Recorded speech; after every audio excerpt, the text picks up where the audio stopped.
A homeless SEAL opened a hidden bunker in his dead father's ranger station. Then armed men came for his dog.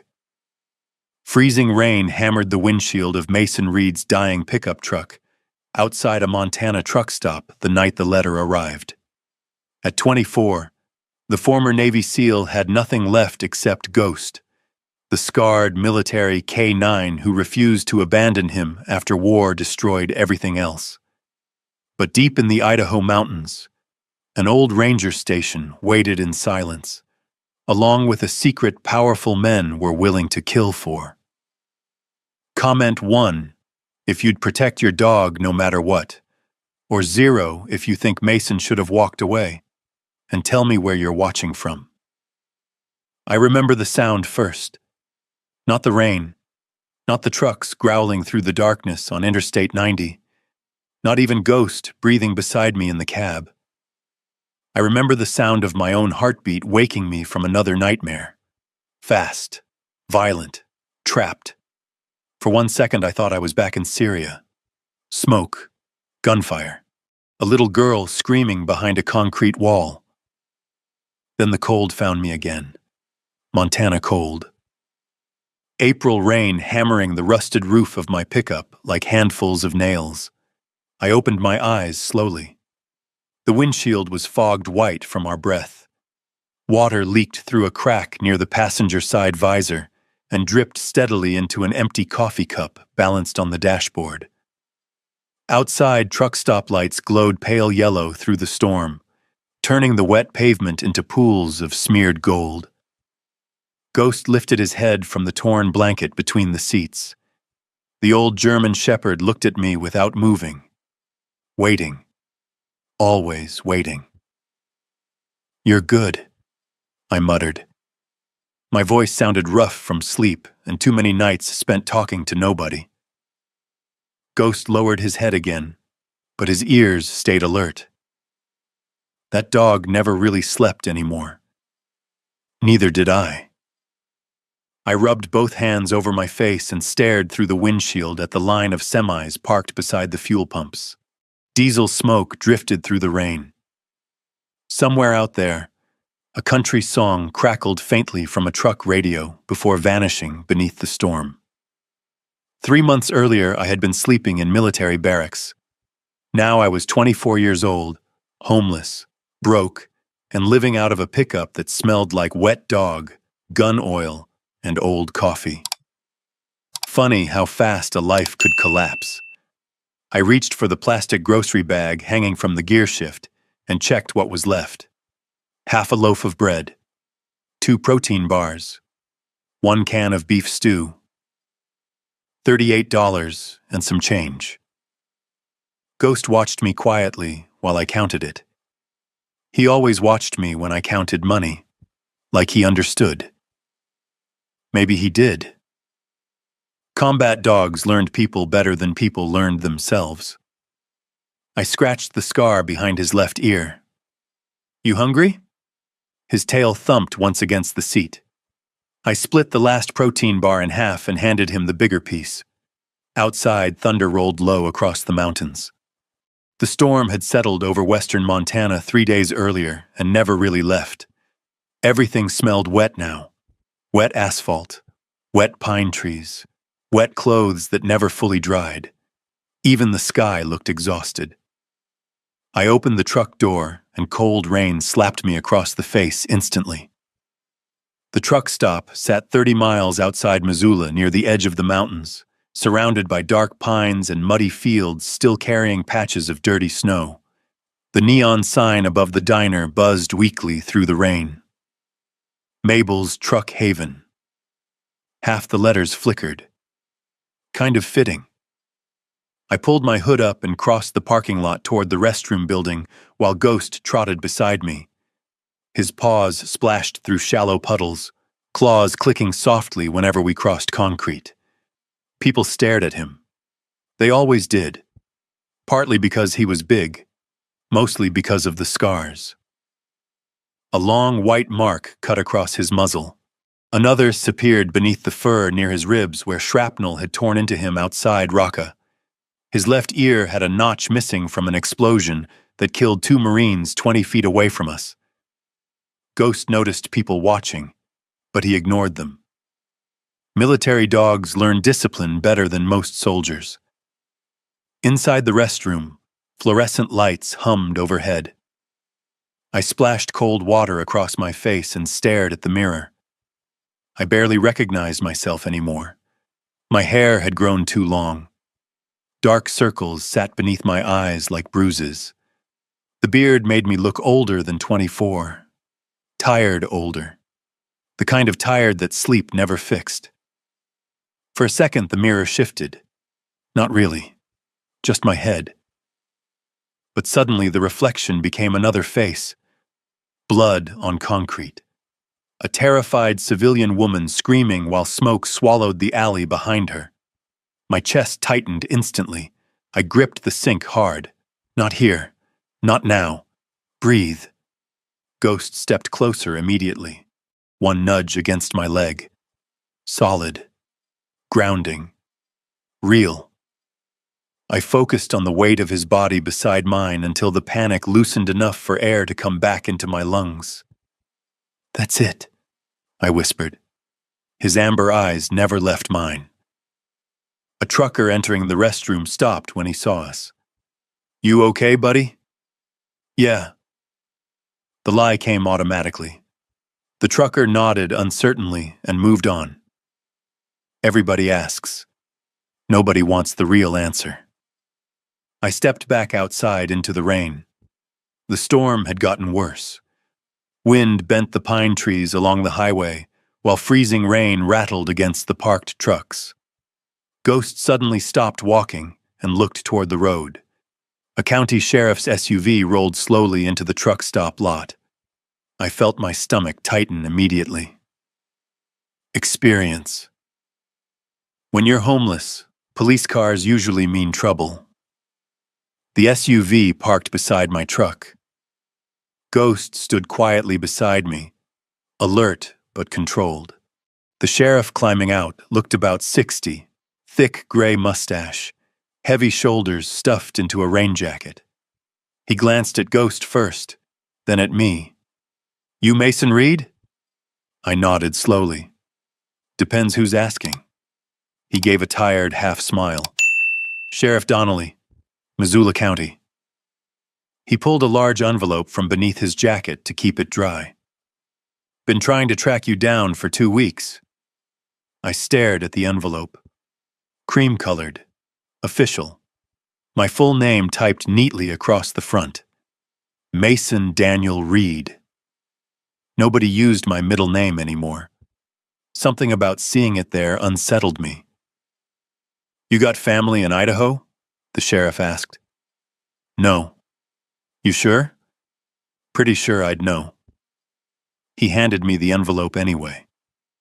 "Certified delivery. Lawyer paid extra to make sure it reached you personally." Rain hammered the parking lot around us. Ghost pressed against my leg. I looked at the return address. Mercer and Halbrook Legal Offices, Blackwater Ridge, Idaho.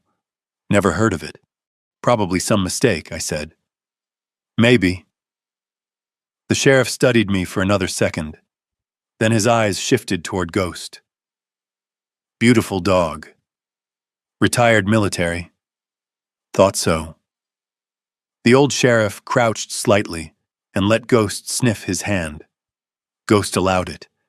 That surprised me. Animals knew people better than humans did.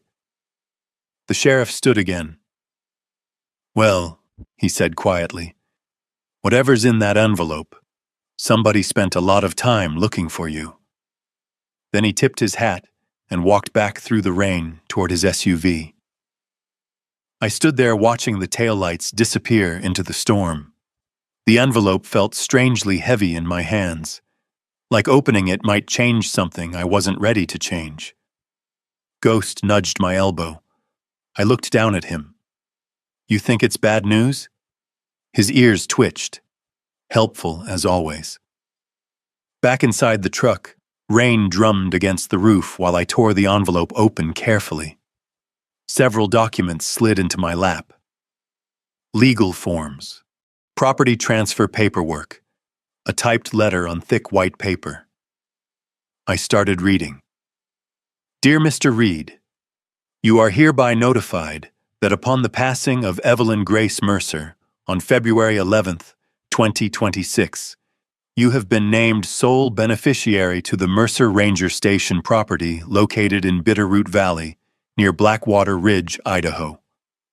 The property consists of 1 ranger residence, 48 acres of surrounding wilderness land, 1 decommissioned fire lookout tower, associated structures and access rights per Ms. Mercer's final instructions.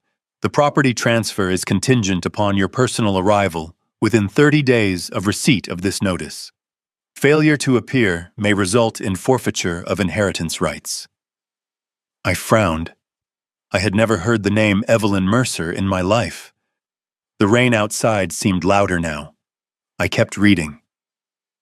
Ms. Mercer left additional instructions to be delivered directly to you upon arrival. There was one final line typed separately beneath the signature. 1 sentence. Short, cold, almost like a warning. The dog must remain with you at all times.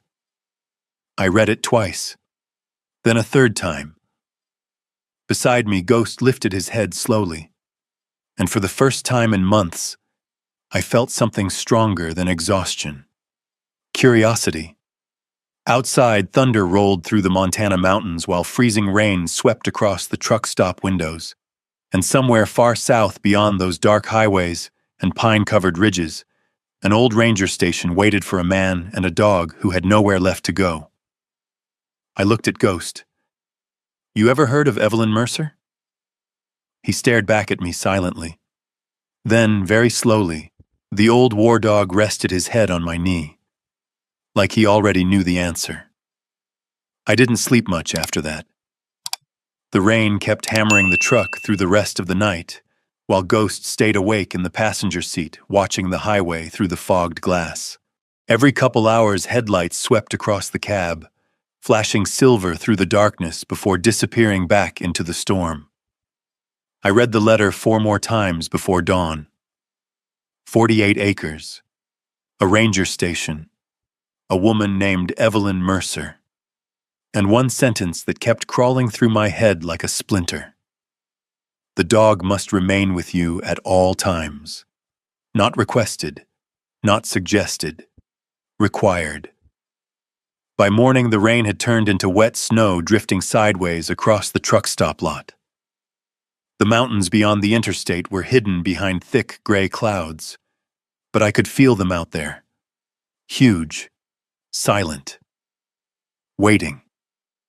Ghost was already alert before I opened my eyes fully. He sat upright in the passenger seat, staring south toward the highway. You ready to go?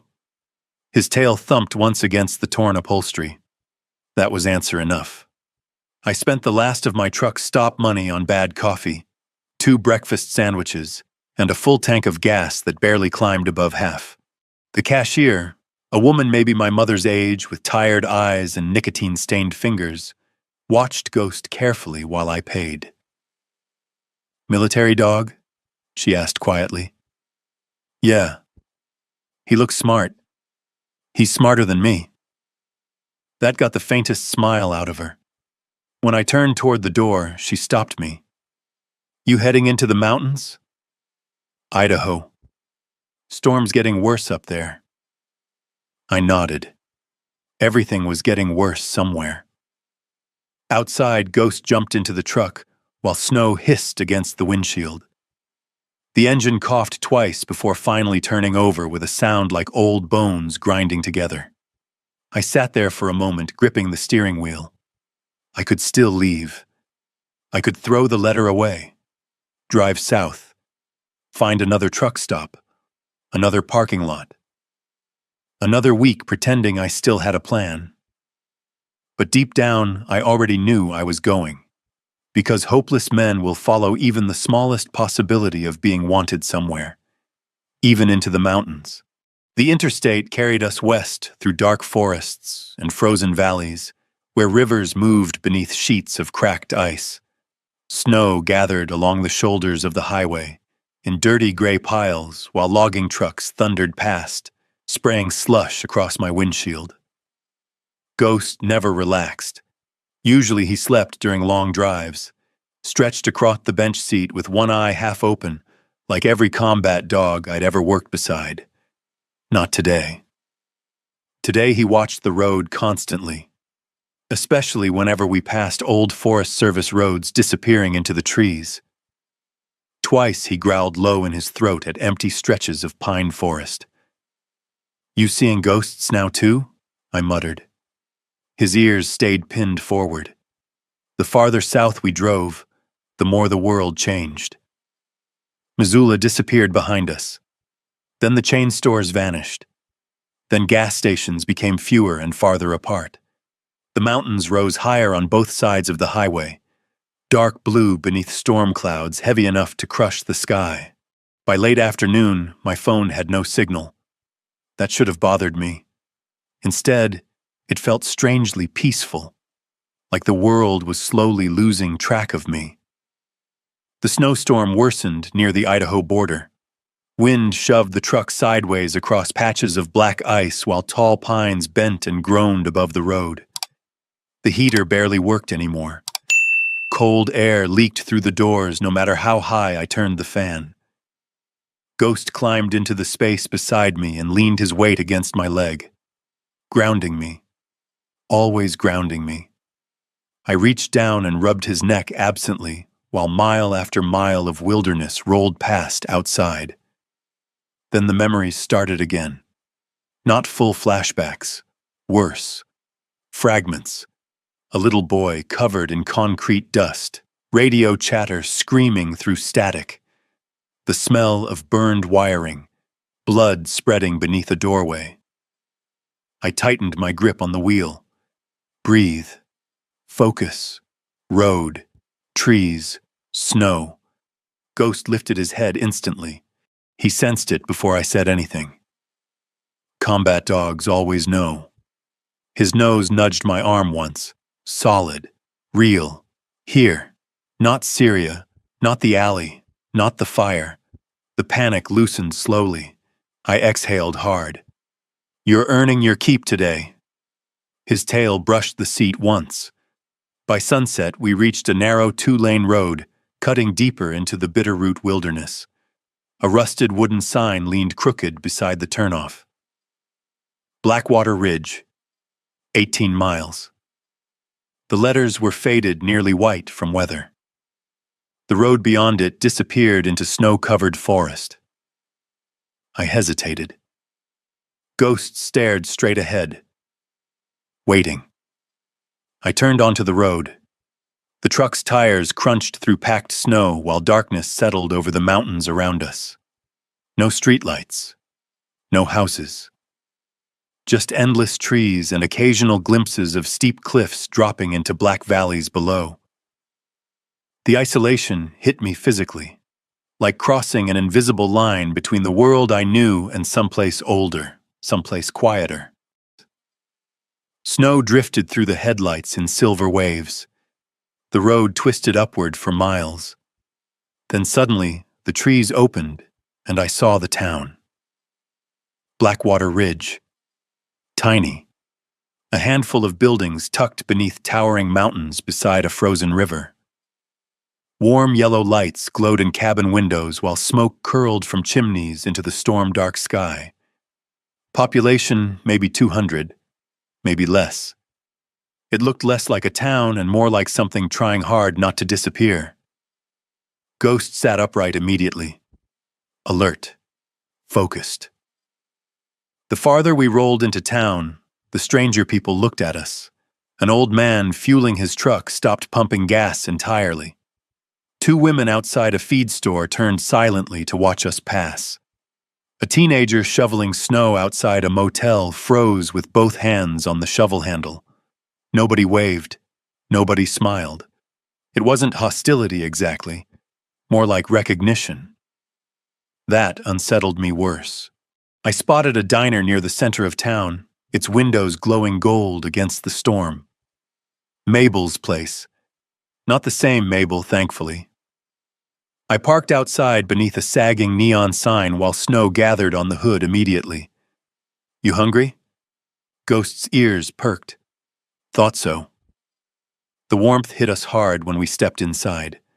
Coffee, frying bacon, wet wool jackets drying near a stove. The diner was small, maybe 8 booths total, with wood-paneled walls covered in old hunting photos and faded newspaper clippings about wildfires from decades earlier. Conversations stopped when we entered. Every head turned. Ghost stayed tight against my leg. An old waitress carrying a coffee pot approached slowly. She had silver hair braided down her back and the sharp mountain eyes of someone who noticed everything. No dogs, she started automatically. Then she saw Ghost's tactical harness, saw the scars, saw the old military tattoos barely visible beneath my sleeve. Something changed in her face. He service? Combat retired. She studied Ghost another second before nodding toward a booth. Sit wherever. I slid into the booth near the window while Ghost curled beneath the table. Snow drifted sideways outside under the streetlights. The waitress poured coffee carefully. You passing through? Maybe. Maybe usually means trouble around here. I almost smiled at that. Got a letter, I said finally. Says I inherited some property. That got the attention of half the diner immediately. The waitress stopped pouring. What property? Ranger Station. Mercer Place. The room went completely silent. Not normal silence, heavy silence. Like everybody in the diner had suddenly remembered something unpleasant. The waitress looked toward the kitchen, then back at me. You Mason Reed? Cold moved slowly down my spine. Yeah. She set the coffee pot down carefully. For a second, I thought she might tell me to leave. Instead, she leaned closer. That station should have stayed empty. Before I could answer, Ghost's head snapped upward beneath the table. A low growl rolled from his chest. Every hair along his back stood up. The entire diner turned toward the windows. Outside, beyond the snow-covered street, a figure stood motionless near the tree line at the edge of town, watching us. Then lightning flashed across the mountains, and the figure vanished. The diner stayed silent for another 2 or 3 seconds after that. Not normal silence, the kind that presses against your ears. Ghost remained rigid beneath the table, staring toward the windows with every muscle tight beneath his scarred coat. A low growl still vibrated deep in his chest. The waitress slowly picked up the coffee pot again. Probably somebody heading home, she muttered. But she didn't sound like she believed it. Neither did anyone else. I looked back outside. Snow swirled across the empty street beneath the yellow glow of the streetlights. The tree line beyond town stood black and motionless against the storm. Nobody there now. Maybe there never had been. PTSD does funny things to your eyes at night. Still, Ghost didn't relax. That bothered me more than the figure itself. The waitress finally slid a plate of eggs and hash browns in front of me. Kitchen closes in 20 minutes, she said quietly. Eat while it's hot. I nodded. You got a motel around here? Only one. Ridgeway Lodge, 2 blocks east. She hesitated. You really heading up to the Mercer Station tomorrow? That's the plan. A man at the counter snorted softly into his coffee. Road's damn near buried this time of year. Another voice answered from somewhere near the back booth. Station's been empty over a year anyway. Should have stayed that way. The waitress shot both men a sharp look that shut them up immediately. I ate slowly, while Ghost kept watch beneath the table. The diner smelled like coffee grounds, bacon grease and wet pine smoke drifting in every time the front door opened. Outside, the storm deepened over Blackwater Ridge until the whole town seemed trapped inside a snow globe. Somebody kept shaking harder. Finally, the waitress returned with the check. Then she surprised me by sitting down across from me in the booth. Up close, she looked older than I first thought. Late 60s, maybe. Weathered face, strong hands. Sharp gray eyes that had probably watched half the town grow old. You said your name's Mason Reed? Yeah. And the dog's ghost? I frowned slightly. I never told you his name. That seemed to amuse her. Whole town knew before you parked the truck. How? Small places hear things fast. She studied me carefully. You got your father's eyes. The words hit me like cold water. My father died before I was born. That what your mama told you? I stared at her. The diner around us suddenly felt very far away. I hadn't heard anybody mention my mother in years. She died when I was 13, I said carefully. The woman nodded slowly. I know. Something tightened in my chest. Who are you? My name's Naomi Granger. She offered one rough-skinned hand across the table. I shook it automatically. The grip was firm. Mountain people always grip your hand like they mean it. Naomi glanced toward Ghost. He's military, all right. You can tell? I was married to a Marine for 32 years. What happened to him? Cancer. The answer came flat and simple. Old grief, settled grief. She reached into her cardigan pocket and pulled out a folded photograph worn soft around the edges. I think you should see this before you go up that mountain. She slid it across the table toward me. The photograph was old, maybe 20 years, faded around the corners. A woman stood in front of a ranger station, high in the mountains, beside a younger man wearing desert camouflage. The woman looked about 60 then. Strong posture, silver hair tied back beneath a ranger cap, sharp eyes. Evelyn Mercer. I knew somehow immediately. But it wasn't her that froze me. It was the man beside her. Tall, dark hair, seal trident pinned above his pocket. One hand rested on the head of a German shepherd puppy sitting proudly beside him. The dog had the exact same white streak across its chest as Ghost. And the man had my face. Older maybe, harder, but unmistakably mine. I stopped breathing for a second. That's impossible, I whispered. Naomi watched me quietly. That picture was taken summer of 2004. I couldn't pull my eyes away from it. The man's hand rested protectively against the puppy's neck. The puppy looked straight into the camera. Alert, focused, fearless. Ghost slowly pushed his head into my lap beneath the table, like he understood exactly what I was looking at. Who is he? I asked, even though I already knew.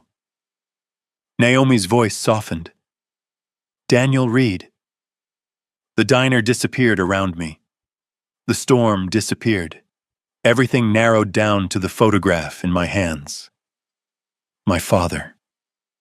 The man I'd spent my entire life believing walked away before I was born. The man my mother refused to talk about. The man I buried in my head years ago because dead fathers hurt less than abandoning ones. He was Navy? I asked quietly. SEAL. I laughed once under my breath. Not because anything was funny, because suddenly half my life made terrible sense. The nightmares, the silence, the way violence always came easier than peace. Naomi leaned back slowly.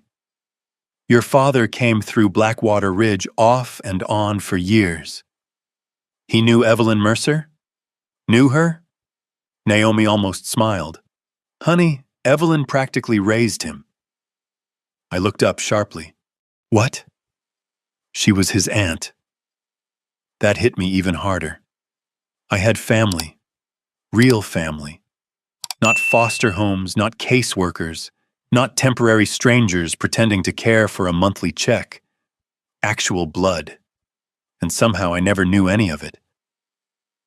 Why didn't anybody tell me? Naomi sighed. That story's older and uglier than tonight. Outside the diner window, snow blew sideways beneath the streetlights. Ghost remained pressed against my leg, calm now, grounding me again. Naomi nodded toward the photograph. That puppy there? I swallowed. Yeah? His name was Valor.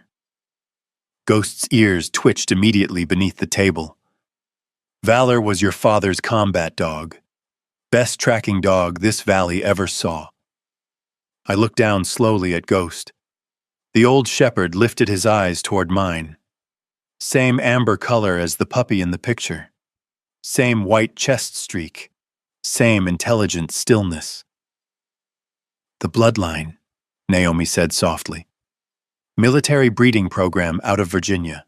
Your father handled the original dog. Ghost comes from that same line. I stared at the photograph while something strange and painful moved through my chest. Not happiness exactly. Something more dangerous. Connection. I hadn't felt connected to another human being in years. Maybe ever. Naomi reached for the coffee pot and topped off my cup. She waited for you, you know. I looked up. Who? Evelyn. The storm rattled the diner windows harder. Naomi folded both hands around her mug. For years, she asked if anybody had heard from Daniel's boy. My throat tightened unexpectedly. She knew about me? Knew your birthday, too. Naomi smiled faintly. Every year, she donated money to veteran shelters over in Missoula under your father's name. Said one day, maybe the kindness would circle back around. I looked away quickly. The room blurred slightly for a second. Not now. Don't do this here. Not in front of strangers. But Naomi saw it anyway. Older women always do. She came close to finding you once, she said quietly. When? 3 years ago. I frowned. She drove to Missoula after hearing a homeless outreach worker mention a young veteran with a shepherd dog sleeping behind a rail yard. My chest tightened hard. That had been me. Winter after discharge. Before the truck. Before everything got worse. Naomi continued softly. She sat outside for almost 4 hours, waiting to see if it was you. Why didn't she talk to me? Naomi looked toward the storm-dark windows. She was afraid. Of what? That you'd hate her for waiting too long. The words settled heavily between us. For a long moment, neither of us spoke. I looked back down at the photograph again. My father. Alive. Smiling. One hand resting on the dog. The mountains behind him looked exactly like the ones surrounding Blackwater Ridge tonight. Like he belonged here. Like maybe I did too. Naomi stood slowly from the booth. You should get some sleep. I got questions. You'll get answers. She reached into her apron pocket and pulled out a small brass key attached to a weathered leather tag. Stamped into the leather were faded initials. E.M. Naomi set it carefully on the table beside the photograph. That opens the supply shed behind the ranger station. What's inside? A strange look crossed her face then. Not fear exactly. Memory. Things Evelyn wanted you to find when you were ready. Outside, thunder rolled across the mountains again. Ghost suddenly lifted his head sharply toward the diner windows. This time I saw it too. Far beyond town, near the tree line. Headlights, stationary, watching. Naomi followed my gaze. Her expression darkened instantly. Then she looked back at me. You need to get off the road before midnight. Why? She hesitated. Because sometimes people in mountain towns know exactly how dangerous the dark can become. Finally, she answered softly, because somebody else knows you came. The storm outside seemed to lean harder against the diner windows after she said it. I looked back toward the distant headlights near the trees. Still there, motionless, watching. Ghost stood now beneath the table, ears forward, body tense enough that I could feel the vibration of his low growl through the floorboards. "Who is it?" I asked. Naomi didn't answer immediately. That told me enough. In small towns, silence usually means everybody already knows the truth. They just don't want to say it out loud. She picked up the empty coffee pot and glanced toward the kitchen. "You should get moving before the roads ice over completely." That didn't answer my question. "No," she said quietly. "It didn't." Then she leaned closer across the booth. "When you get to the station, lock every door before dark." The seriousness in her eyes unsettled me more than the words themselves.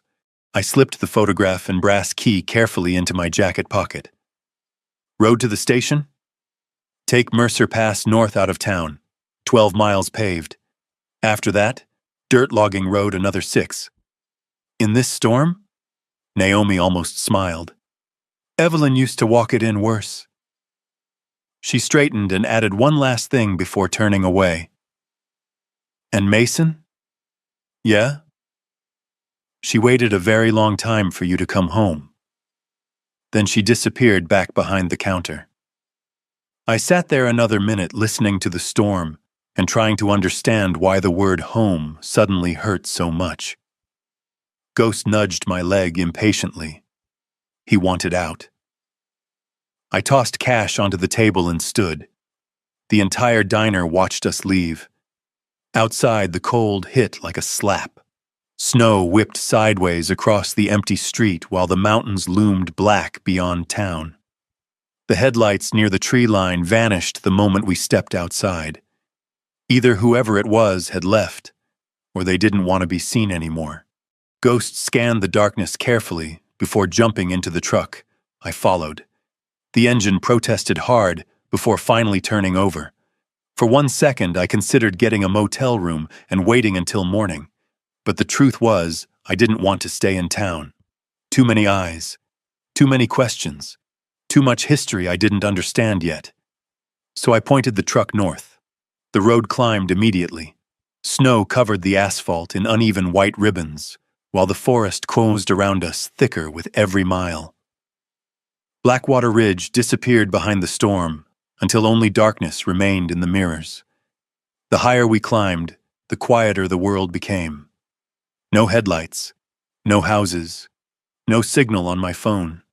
Just snow, trees, and the weak yellow tunnel of my truck headlights cutting through the mountains.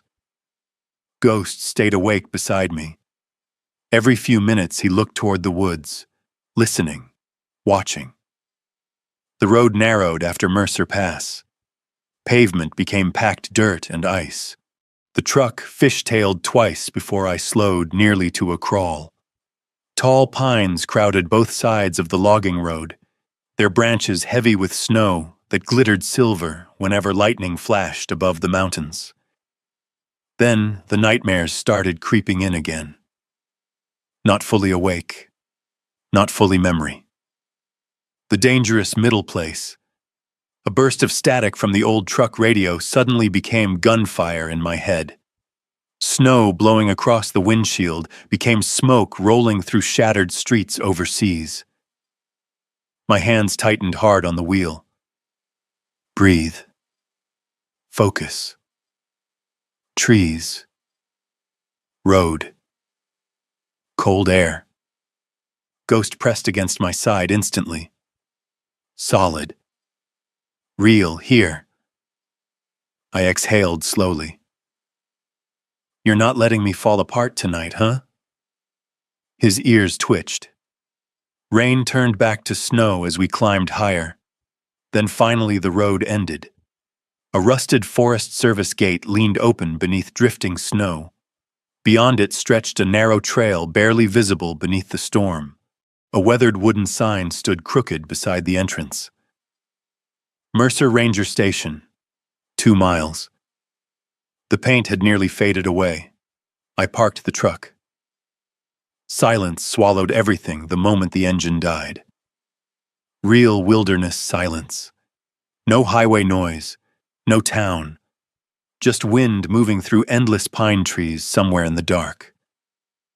Ghost jumped out first. Snow crunched beneath his paws while he scanned the forest immediately. I grabbed my duffel bag, flashlight, and the envelope from the lawyer. Then we started walking. The trail wound uphill through dense timber. Snow reached nearly to my knees in places. Wind carried the sharp scent of pine sap and frozen earth through the darkness. Somewhere far off, water moved beneath ice. Ghost stayed several steps ahead, navigating confidently despite the storm, almost like he'd been here before. That thought sent a strange chill through me. After nearly 40 minutes, the trees finally opened, and I saw it. The ranger station sat alone above a frozen creek beneath the shadow of the mountains. Even in darkness, it looked cinematic, almost unreal. A long log cabin with a steep green metal roof half buried in snow. A stone chimney rose along one side. Beyond it stood a tall wooden fire lookout tower swaying slightly in the wind.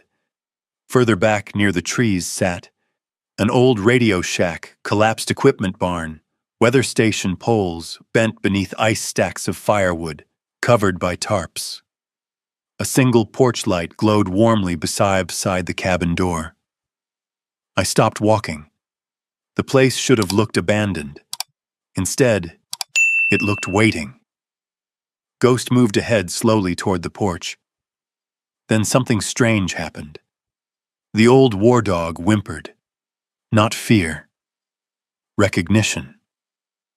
He climbed the porch steps and sat directly in front of the cabin door, like he already belonged there.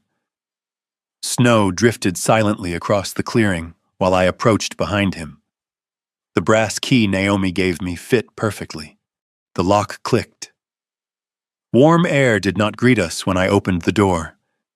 Only cold cedar, old smoke, and silence. But the cabin itself, the cabin felt alive.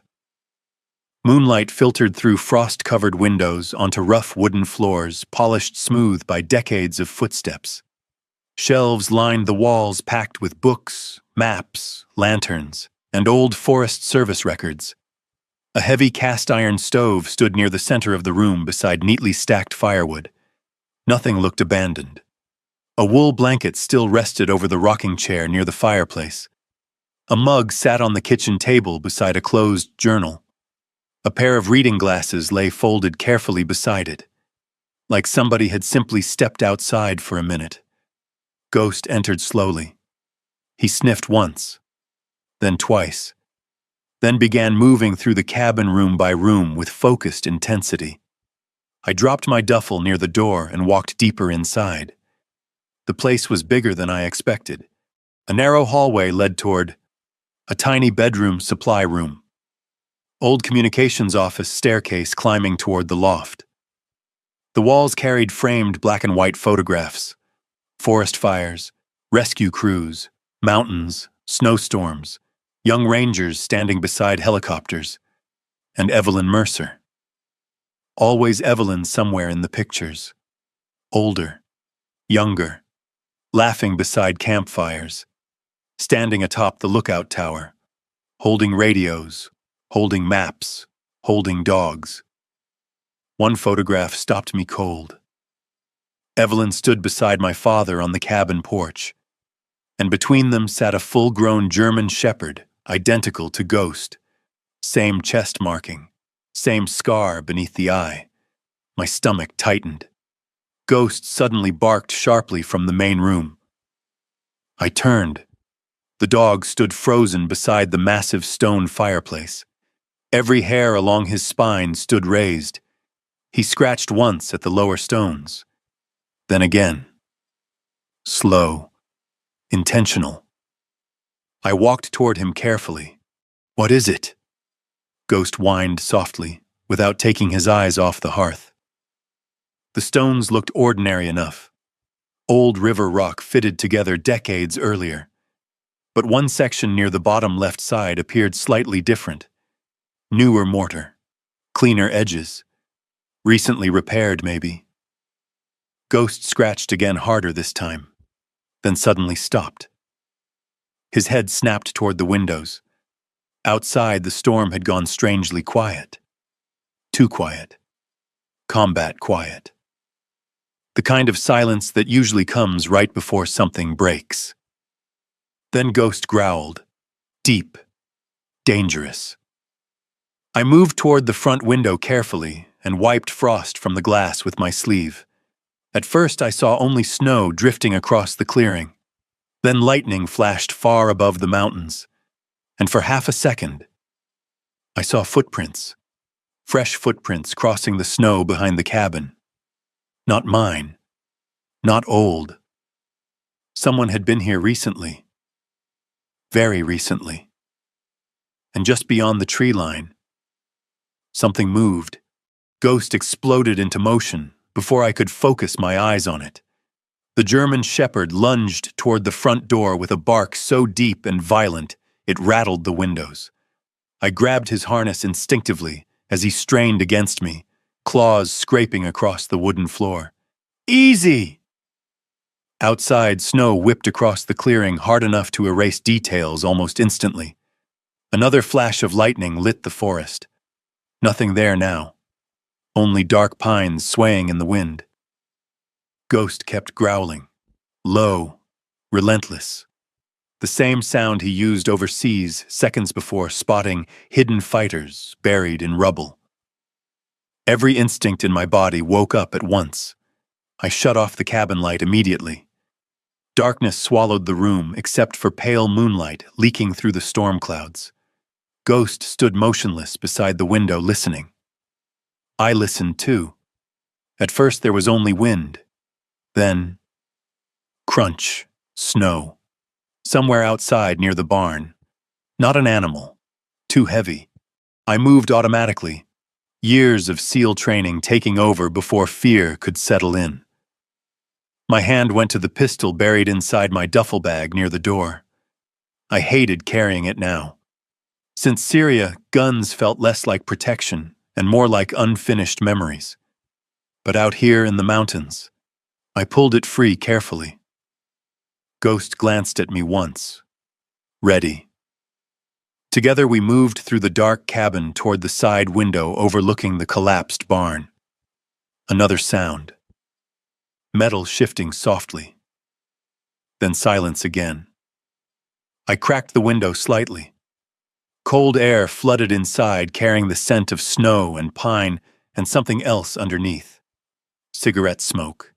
Fresh. Somebody had been standing out there recently. Ghost's growl deepened. Then suddenly headlights flared between the trees far below the ridge. A vehicle. Whoever had been outside was leaving. The lights vanished downhill seconds later, swallowed by the storm. I stayed frozen another full minute before finally lowering the pistol. Ghost remained tense beside me. "You saw him too," I whispered. The dog's ears stayed pinned forward. I locked every door in the cabin after that. Then I built a fire. The old wood stove caught quickly once I fed it dry cedar logs from the stack beside the hearth. Warm orange light slowly filled the room while wind rattled the windows outside. Ghost settled near the fireplace eventually, though he never fully relaxed. Neither did I. I barely slept. Every creak of the cabin pulled me awake. Every gust of wind became footsteps in my head. At one point around 3 a.m, I woke, gripping the pistol so tightly my knuckles hurt. Ghost rested his head across my boots until my breathing slowed again. The old war dog had learned my nightmares better than I had. Morning came gray and heavy. Snow blanketed the valley nearly knee-deep beneath pale clouds hanging low over the mountains. Smoke curled from the chimney into the frozen air, while the ranger station sat alone in all that wilderness, like a forgotten outpost at the edge of the world. I stepped onto the porch with coffee steaming in my hands. The silence stunned me. No traffic. No sirens. No voices. Just wind through pine trees and the distant rush of the creek beneath the ice. Then I saw the tracks again. Fresh boot prints crossing behind the cabin toward the woods. One person. Large boots. Deep stride. Watching the station sometime during the night. Ghost sniffed the tracks carefully before staring uphill toward the trees. Whoever it was, the dog remembered the scent. That bothered me more than anything. I spent the morning repairing storm damage around the property. Physical work helped. It always had. Hammering loose boards back into place, clearing snow from the porch, rebuilding part of the fence line near the creek. Simple tasks. Real tasks. Not memories. The station slowly revealed itself while I worked. The lookout tower rose nearly 60 feet above the ridge behind the cabin, weathered gray from decades of storms. The old radio shack sat partially buried beneath snowdrifts near the tree line. Rusted weather instruments leaned crooked beside it, like skeletons frozen in place. And everywhere I looked, I found signs Evelyn Mercer had expected someone to return someday. Tools cleaned and organized, firewood stacked neatly beneath tarps, canned food still rotated by expiration date, blankets folded carefully. The place had not been abandoned. It had been preserved. For me. That realization sat strangely in my chest all day. Around noon, Ghost suddenly froze near the edge of the clearing, head high, listening. Then he bolted toward the trees. "Ghost!" The dog disappeared into the forest instantly. I took off after him. Snow crunched hard beneath my boots while branches whipped against my jacket. Ghost barked once somewhere ahead, sharp and urgent. Not danger, alert. I followed the sound downhill through dense timber until I heard voices echoing faintly through the storm. Searchers. A group of townspeople moved through the trees about 200 yards below me carrying radios and flashlights. A man in an orange winter coat spotted me first. "You see a kid up here?" "What kid?" "Boy named Owen Keller, 9 years old. Wandered off this morning." Another man pushed through the snow beside him, breathing hard. "Autistic," he explained quickly. "Gets confused easy." "How long missing?" 3 hours. The storm had worsened again while we talked. Snow fell so thick now visibility dropped to maybe 30 yards. A child alone out here wouldn't survive the night. Then Ghost barked again deeper in the forest. Sharp, focused. The searchers turned instantly. "He's got something," I said. Without waiting, Ghost plunged uphill through the trees. I followed. The others struggled to keep pace behind us. Ghost moved fast despite the snow, nose low, weaving through the timber with absolute certainty. Every few seconds he glanced back to make sure I stayed with him. The terrain steepened sharply. Branches clawed at my face while icy wind roared through the mountains overhead. Then suddenly, the world shifted. A sound. Not real. Memory. Rotor blades. Radio static. Screaming. My chest tightened violently. For half a second, the snow-covered forest became Syria again. Smoke. Collapsed buildings. Dead civilians buried beneath concrete. I stopped moving entirely. Couldn't breathe. Couldn't think. Ghost returned instantly. The shepherd slammed against my legs hard enough to nearly knock me backward. Solid. Warm. Real. He barked directly in my face once. Focus. Here. Now. Not there. I grabbed his harness, breathing hard while the panic slowly loosened. Good boy, I whispered shakily. Then Ghost took off again, and I followed. 5 minutes later, we found Owen Keller. The little boy lay trapped beneath a fallen pine near the frozen creek bed. Snow covered half his body already. His lips had turned pale blue from cold, but he was alive. Ghost reached him first. The dog immediately lay across Owen's chest, shielding him from the wind, while I cleared branches away with numb hands. It's okay, buddy, I told the boy softly. We got you. Owen stared at Ghost instead of me, the child's shaking fingers buried into the shepherd's fur. Ghost didn't move, didn't flinch, just stayed pressed against him, keeping him warm. The search team reached us minutes later. Relief hit them so hard several nearly collapsed right there in the snow. One woman, Owen's mother probably, fell to her knees, crying the moment she saw him alive. Ghost finally stood when I lifted the boy carefully into my arms. Then I noticed it. Blood. Dark red against the white snow near Ghost's shoulder. Not much, but enough. I dropped beside him instantly. Ghost.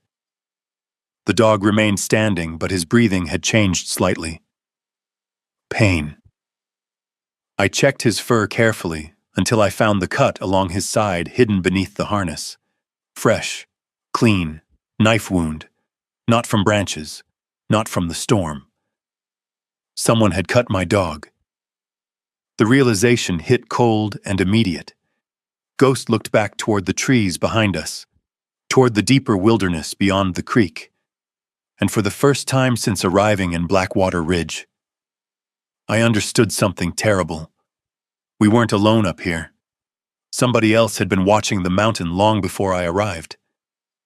Snow fell harder around the frozen creek, while Ghost stood beside me, breathing steadily through the pain in his side.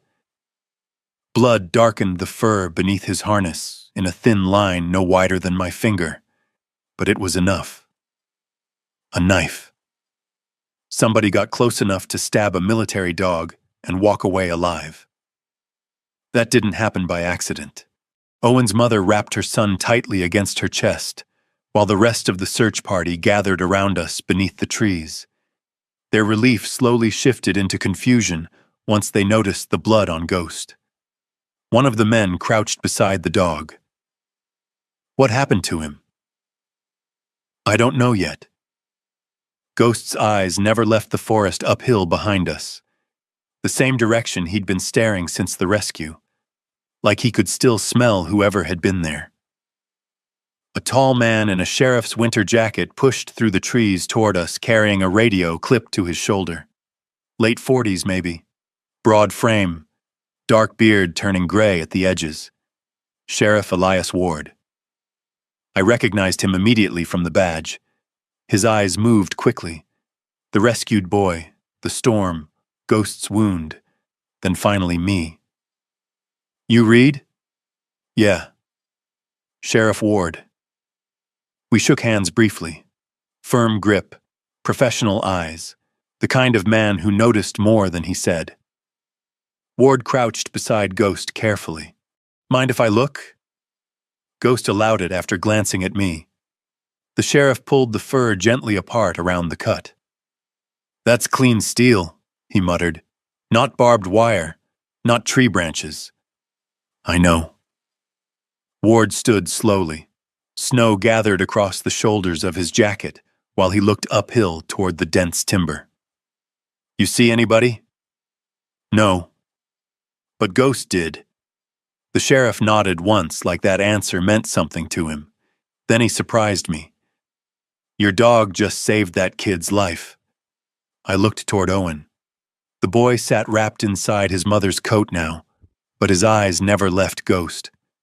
Children trusted dogs faster than adults did, especially broken children. Owen suddenly slipped free from his mother and walked slowly toward us through the snow. Everybody tensed instinctively. The boy stopped directly in front of Ghost. Then very gently, he pressed one mitten-covered hand against the shepherd's neck. Ghost lowered his head. Calm. Still. No growling. No tension.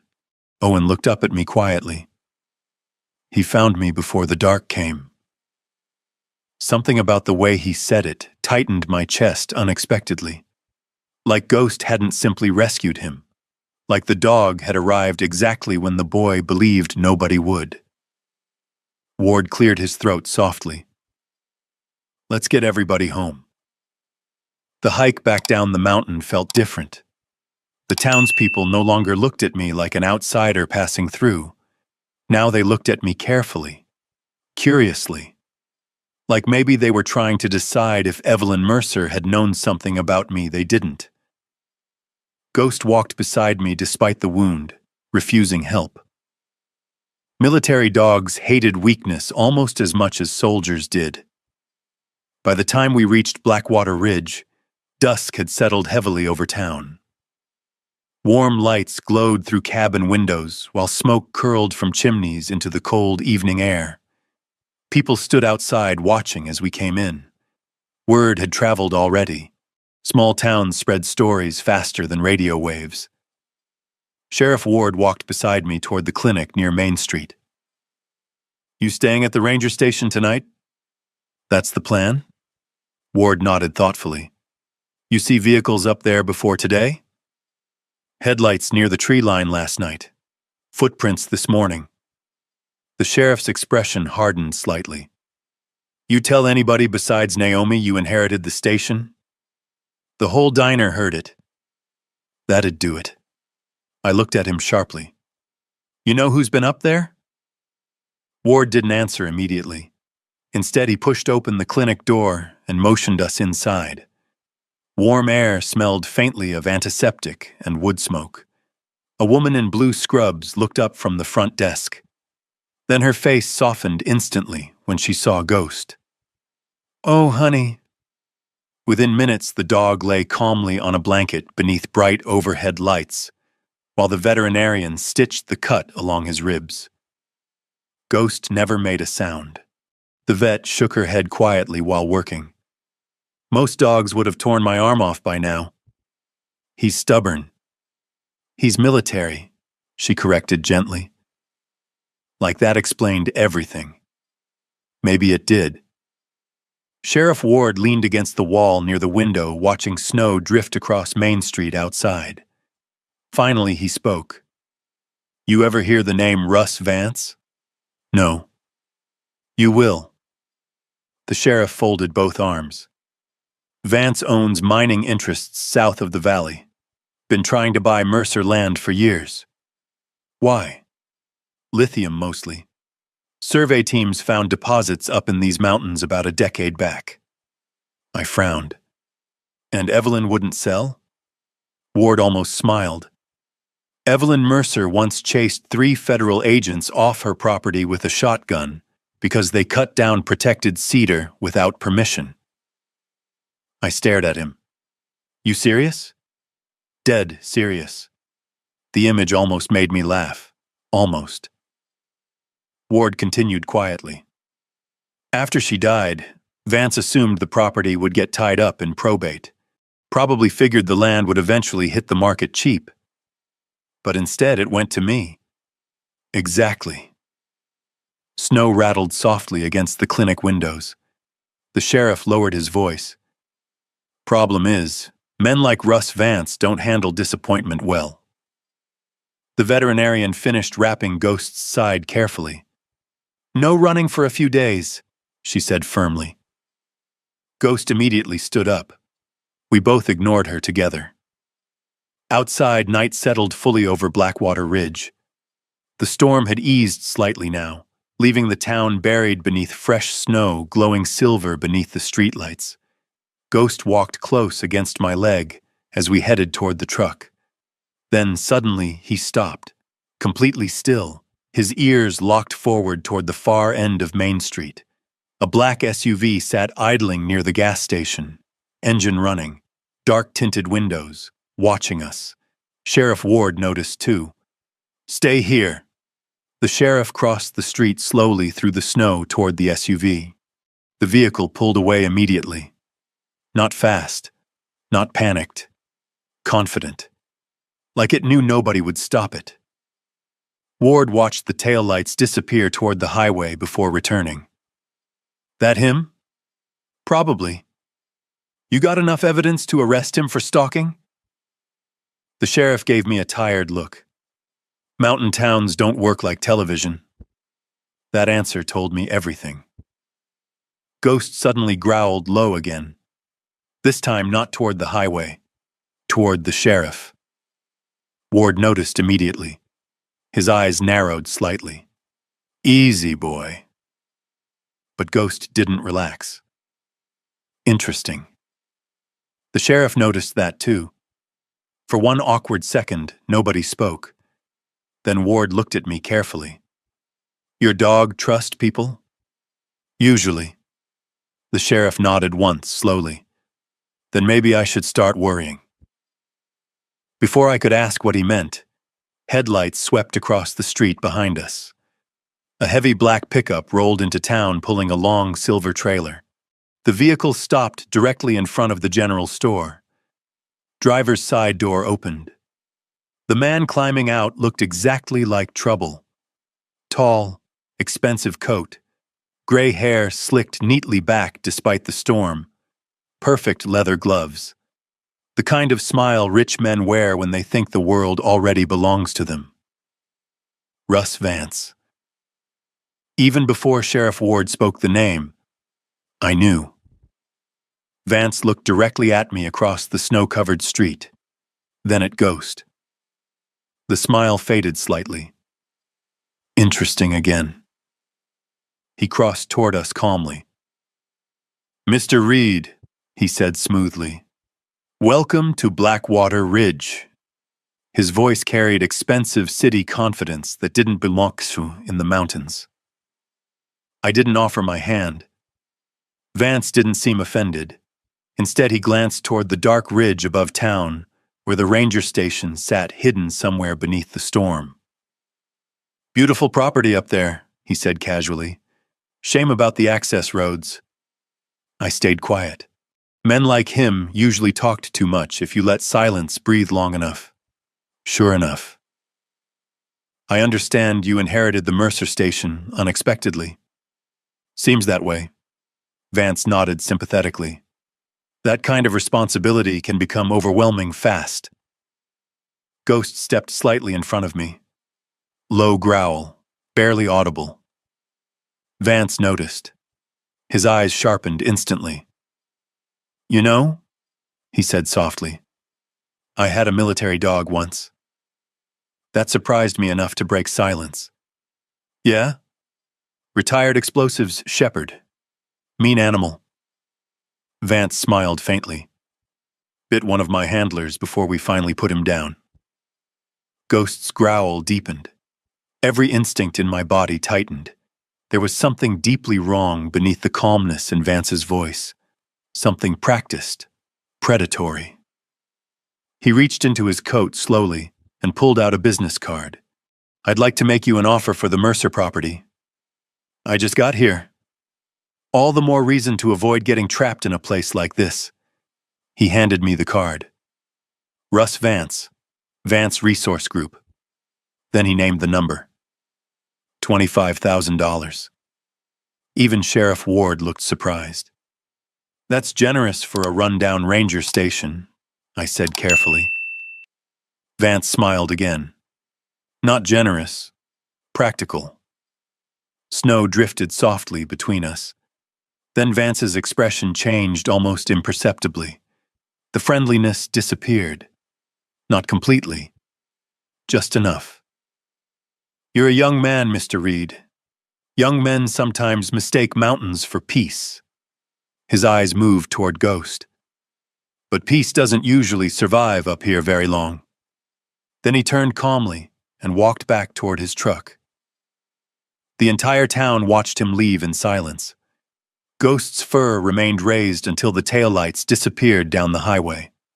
Only then did the dog finally relax. Sheriff Ward stared after the truck a long moment before speaking quietly. "You should keep your doors locked tonight." I looked toward the dark mountains above town, toward the ranger station waiting somewhere beyond the snow, then down at the business card in my hand. $25,000. Too much money for old wood and forgotten land, which meant the mountain was hiding something far more valuable. And deep down, Ghost already knew it. The drive back up the mountain felt different that night. Not peaceful, not mysterious anymore. Tactical. The kind of quiet drive soldiers make before walking into uncertain territory. Snow crunched beneath the truck tires while darkness swallowed the logging road ahead. The heater blew weakly against the windshield, barely pushing back the cold creeping through the cab. Ghost sat upright beside me despite the stitches in his side. Watching. Always watching. Every few minutes his ears twitched toward the forest, listening for something I still couldn't hear. I kept thinking about Russ Vance, about the way Ghost reacted to him. Dogs know fear, but combat dogs know predators. There's a difference.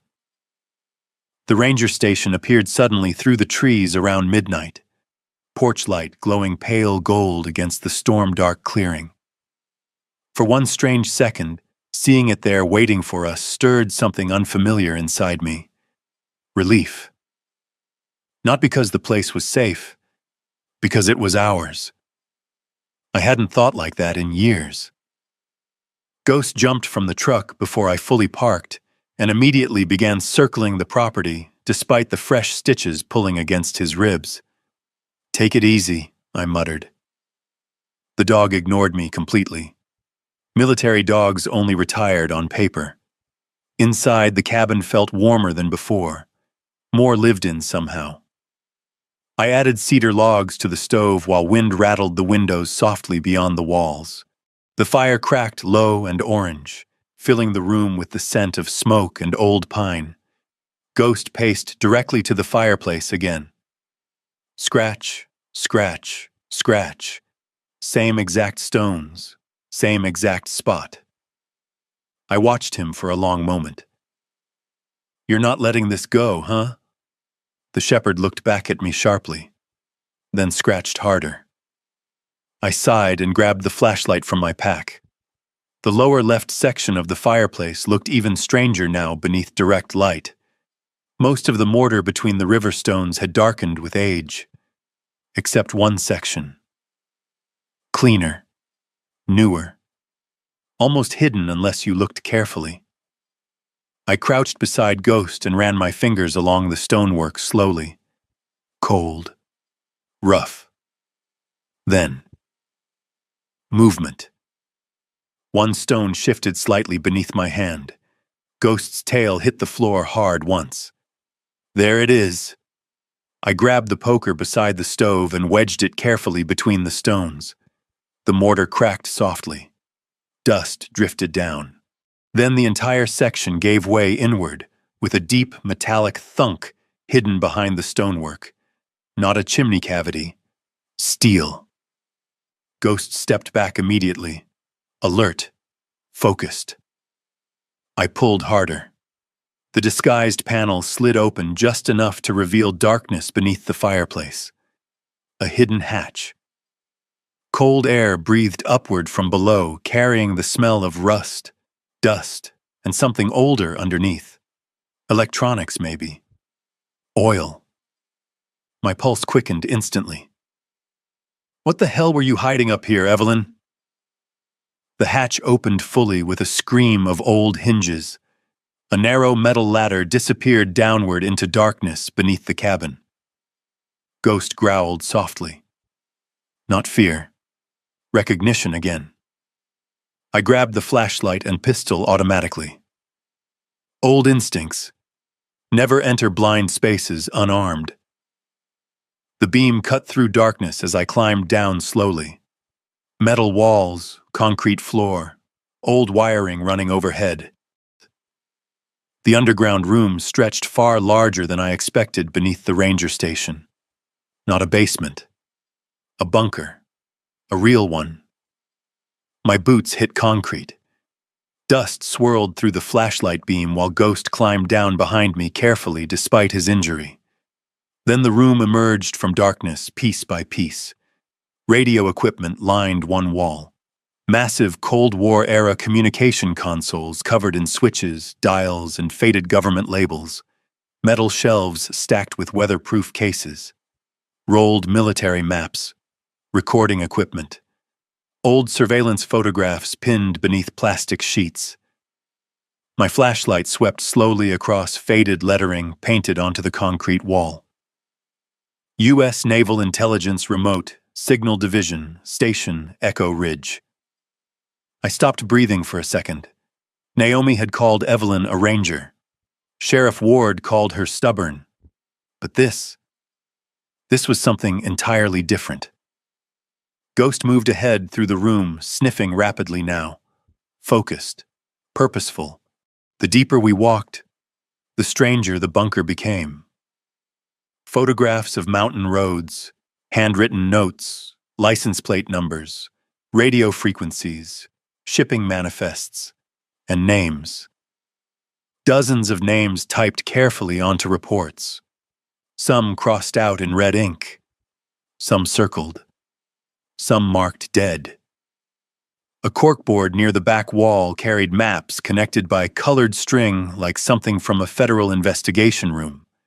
One name appeared repeatedly. Vance Resource Group. My stomach tightened immediately. Russ Vance. Not lithium mining, not land development. Something much bigger.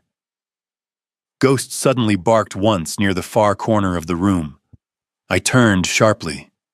The dog stood beside an old steel locker half buried beneath fallen radio equipment.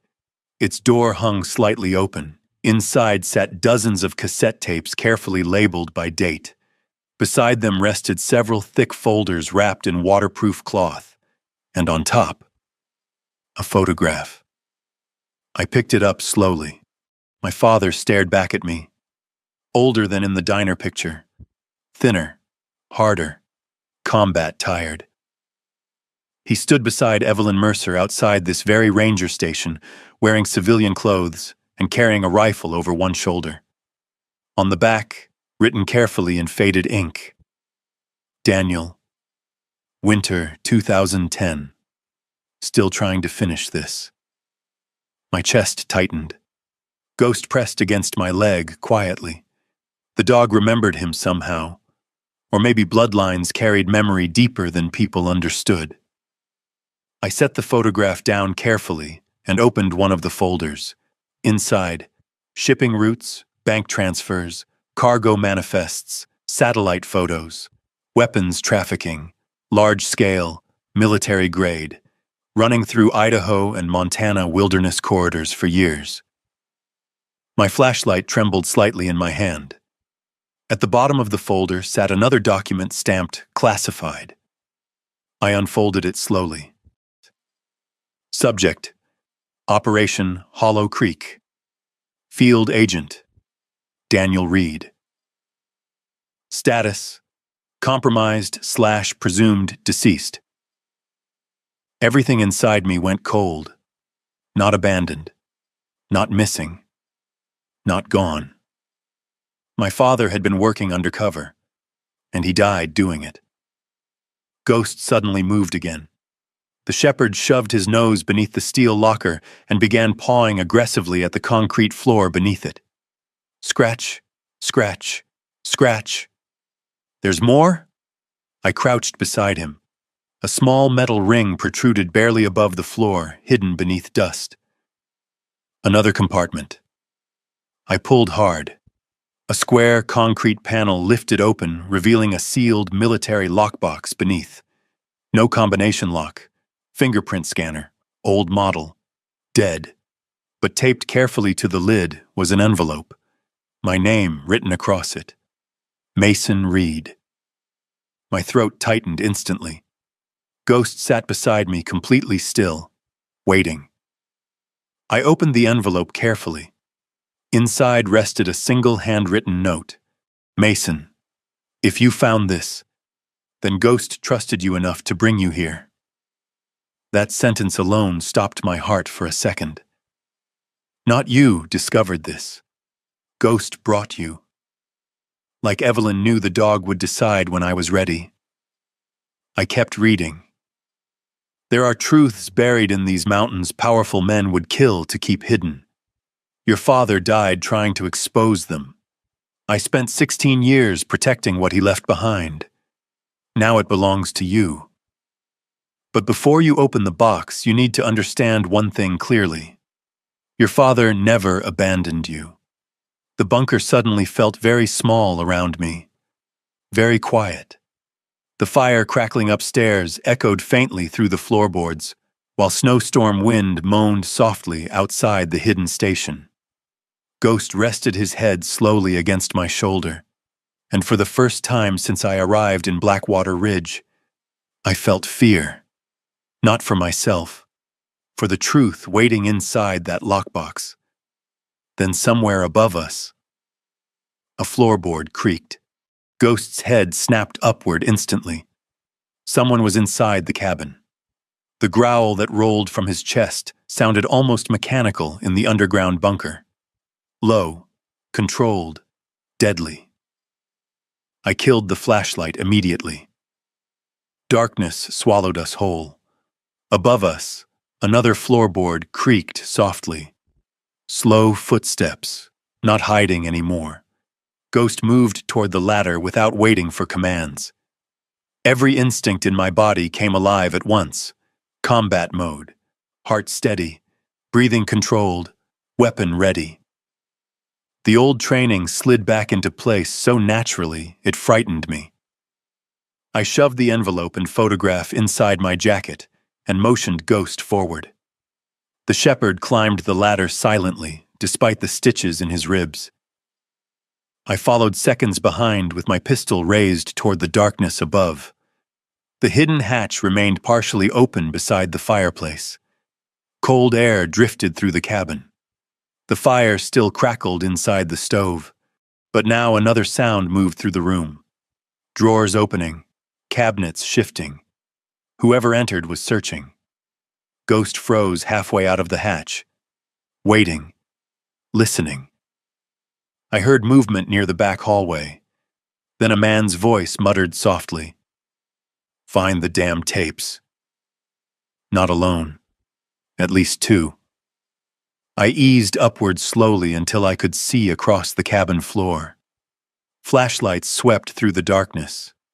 Two men in winter jackets moved through the station, tossing supplies aside carelessly. One searched the desk while the other ripped books from shelves near the communications room. Neither noticed the hidden hatch behind the fireplace. Yet. Ghost glanced at me once, waiting for instruction. I held one finger up. Wait. The taller intruder moved toward the stone hearth suddenly. My pulse tightened instantly. He crouched beside the fireplace, flashlight beam moving slowly across the stones. Boss said there was supposed to be something hidden down here. Too close. Way too close. Ghost's muscles tensed beside me.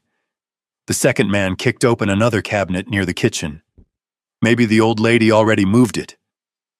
No, the first answered. Vance said the station was the key. Vance. Of course. The man near the fireplace reached toward the loose stones. Ghost exploded upward before I could stop him. The shepherd launched from the darkness with a roar that sounded more wolf than dog. The intruder screamed and fell backward hard, flashlights spinning across the room. Jesus Christ! The second man reached inside his jacket instantly. I moved. Years of training took over completely. I hit the floor fast, slammed the second man against the kitchen wall, and drove his wrist hard into the counter before he could fully draw the handgun. The pistol clattered away. Ghost pinned the other man beneath him, snarling inches from his throat. Nobody fired. Nobody even had time. The entire fight lasted maybe 4 seconds. The second intruder groaned beneath my arm. "You break that wrist yourself, or should I help?" "Easy! Easy!" Ghost's victim froze completely still beneath the shepherd's teeth. Fear poured off him so strongly, even I could feel it. "Call him off!" Ghost barked once directly into the man's face. The guy nearly sobbed. I kicked the dropped pistol away and dragged the second intruder upright. Both men looked local, late 30s maybe, work boots, cheap winter gear, not professionals, just hired muscle. "Who sent you?" I asked quietly. Neither answered.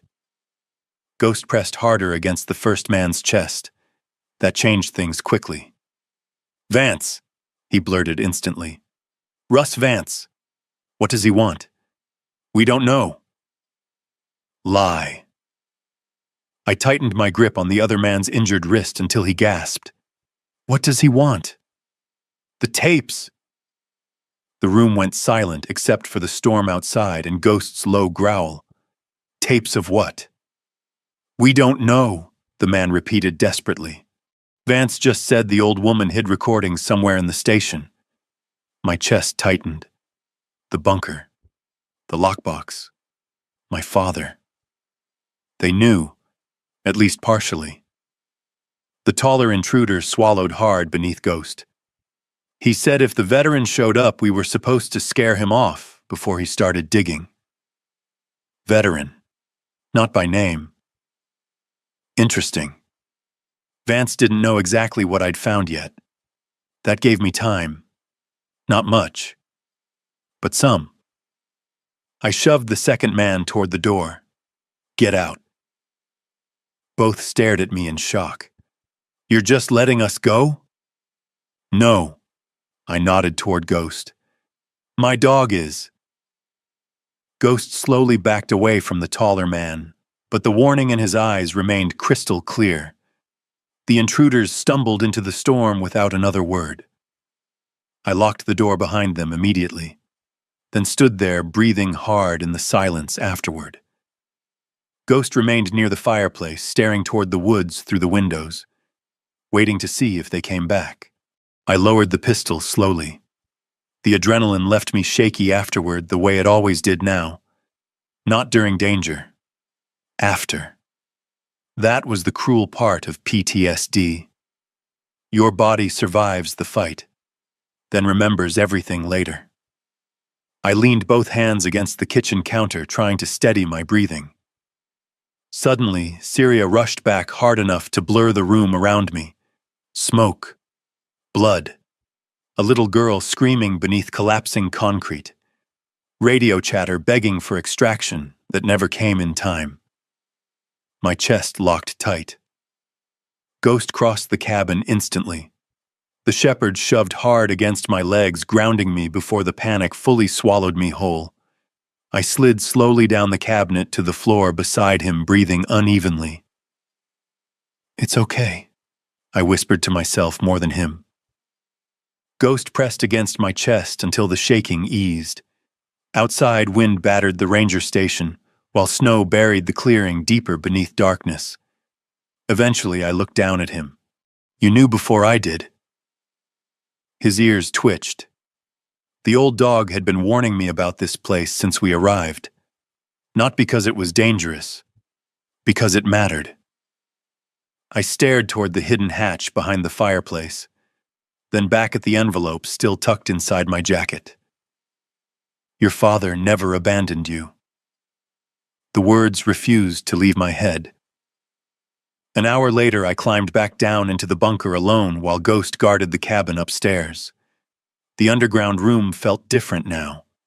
Not abandoned anymore. Occupied by ghosts. Real ones. I sat at the old communications desk beneath flickering flashlight beams and carefully opened the lockbox at last. Inside rested military cassette tapes, old photographs, classified reports, a Navy SEAL Trident pin, and one portable tape recorder wrapped carefully in cloth.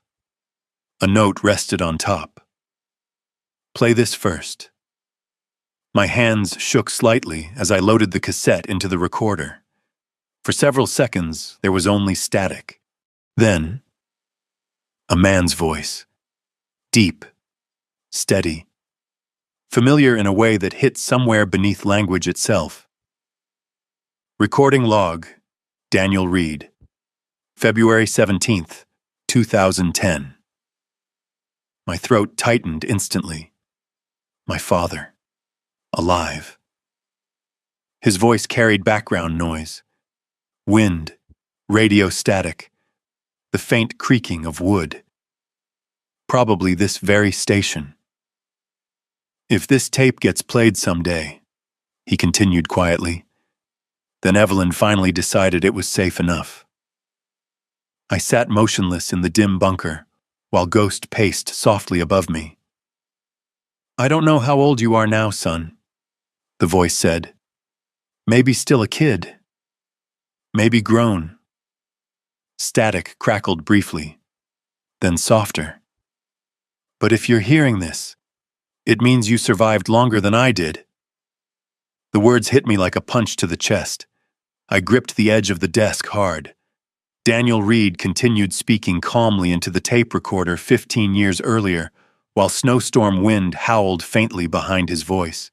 There are things buried in these mountains powerful people would kill to protect. Evelyn tried to keep me out of it. She was smarter than me. A bitter laugh. I didn't listen. More static.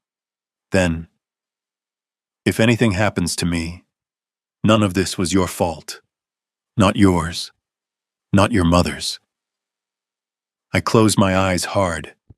My entire life I believed this man left us willingly, walked away, disappeared. But now I heard exhaustion in his voice, regret, love. I wanted to come back for you, he said quietly. God, I wanted that more than anything. The bunker blurred slightly around me. Above, the fire crackled softly upstairs inside the cabin, while Ghost moved carefully across the floorboards, standing watch. My father's voice lowered almost to a whisper.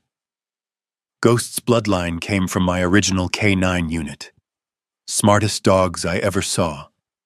Loyal enough to follow men into hell. I laughed once under my breath despite myself. The shepherd upstairs barked softly, hearing his own name. Daniel continued. If one of those dogs trusts you, trust him back. He'll know things before you do. My eyes burned unexpectedly. The tape hissed quietly. Then finally, I'm sorry I couldn't get home in time, son. Silence. Long silence. And then the recording ended. I sat alone in the hidden bunker for a very long time afterward, staring into darkness while the mountains groaned beneath the winter storm overhead. Not abandoned. Not forgotten. Loved. The realization hurt worse than loneliness ever did. Because suddenly, every empty year behind me had another shape entirely. And somewhere in this station, an old woman had spent 16 years protecting the truth until I was finally ready to hear it. Then upstairs, Ghost barked sharply, not warning this time. Alarm. I grabbed the flashlight instantly, and above the storm outside, I heard engines climbing the mountain road, multiple vehicles coming fast. Ghost barked again from upstairs, sharp, urgent. I killed the tape recorder instantly and shoved the lockbox contents into a canvas field bag hanging beside the communications desk. Cassette tapes, photographs, reports, my father's recordings. Everything suddenly mattered more than my own life, because now I understood what Evelyn Mercer spent 16 years protecting. Truth, and men willing to kill for it. The engines outside grew louder through the storm, heavy trucks climbing the mountain road hard. Too many for coincidence. Ghost barked once more, then silence. That scared me worse. I climbed the ladder fast. The cabin above glowed dimly orange from the fire while wind battered the walls hard enough to shake the windows. Ghost stood rigid at the front door, staring into darkness beyond the glass. Headlights appeared below the ridge seconds later. One pair, then another, then a third, moving through the trees toward the station. I crossed quickly to the window. 3 trucks. No markings. No sheriff lights. Russ Vance had stopped pretending. My pulse slowed instead of speeding up. Combat does that sometimes. Fear burns away once action begins. Ghost looked at me carefully, waiting. The old partnership returned instantly. No words needed. I moved fast through the cabin, shutting off every light except the stove glow. Then I grabbed supplies automatically. Flashlights, extra magazines, flare gun, hunting knife, old ranger maps hanging near the desk. The station itself became terrain in my head. Defensive points, sight lines, escape routes, the lookout tower, the barn, the creek, snowdrifts deep enough to hide movement. Ghost paced beside me, understanding everything from body language alone. Outside, engines stopped near the clearing. Doors slammed. Voices carried faintly through the storm. At least 6 men, maybe more. One flashlight beam swept across the trees near the cabin. Another moved toward the barn. Ghost growled low. Not yet. I crouched beside the wood stove and opened the cast-iron door carefully. Flames rolled bright inside. Then I smiled for the first time in weeks. Not happiness. Recognition. Russ Vance brought hired men into a mountain storm against a SEAL trained in winter warfare. Bad decision. I moved quickly through the back hallway and climbed the narrow ladder into the loft above the main room. Old ranger equipment still filled the space. Snowshoes, signal flares, climbing rope, weather tarps. Perfect. Below, voices approached the porch. Search everything. Vance himself, calm as ever. The boy found something, I know he did. Another voice answered nervously. What about the dog? Vance paused, then quietly. Shoot it if you have to. Ghost's ears flattened instantly. Mine probably did too. Something cold opened inside my chest. Not fear, not rage exactly. Permission. I dropped silently from the loft window onto the rear snowbank behind the station, while Ghost slipped through the side door opposite me. The storm concealed us immediately. Wind screamed through the pines while snow erased tracks almost as fast as they formed. Perfect cover. 2 armed men circled toward the back of the cabin carrying flashlights. Amateurs. Lights held too high, too wide, talking too loudly. Ghost disappeared into darkness near the creek while I moved uphill toward the trees behind the station. The first gunshot shattered the storm seconds later. One of Vance's men screamed, not hit, terrified. Ghost burst from the darkness like a black shadow and slammed the flashlight carrier into the snow before vanishing again into the blizzard. Confusion erupted instantly. Where'd he go? Watch the trees! Another gunshot cracked wildly into darkness. Wrong direction. I moved fast, silent through knee-deep snow. The second man never saw me until I hit him from behind near the woodshed. I drove him face first into a drift, hard enough to stun him, stripped the rifle away, and vanished back into the storm before the others could react. Chaos spread beautifully after that. Exactly the way uneven terrain and fear always create. Flashlights darted wildly between trees, while the storm swallowed visibility down to almost nothing. Ghost kept moving constantly, never staying visible more than seconds. A bark from one side of the clearing, movement from another. Psychological pressure. Predators hate being hunted, especially by something they cannot see. I climbed halfway up the old lookout tower and settled behind the wooden support beams overlooking the station. From up here, I could track every flashlight below through the snowfall. Vance stood near the porch, shouting orders angrily. "They're only two! Spread out!" Wrong again. Ghost and I were not two. We were one working system. Always had been. One of the men moved toward the radio shack carrying a shotgun. Too isolated. Too slow.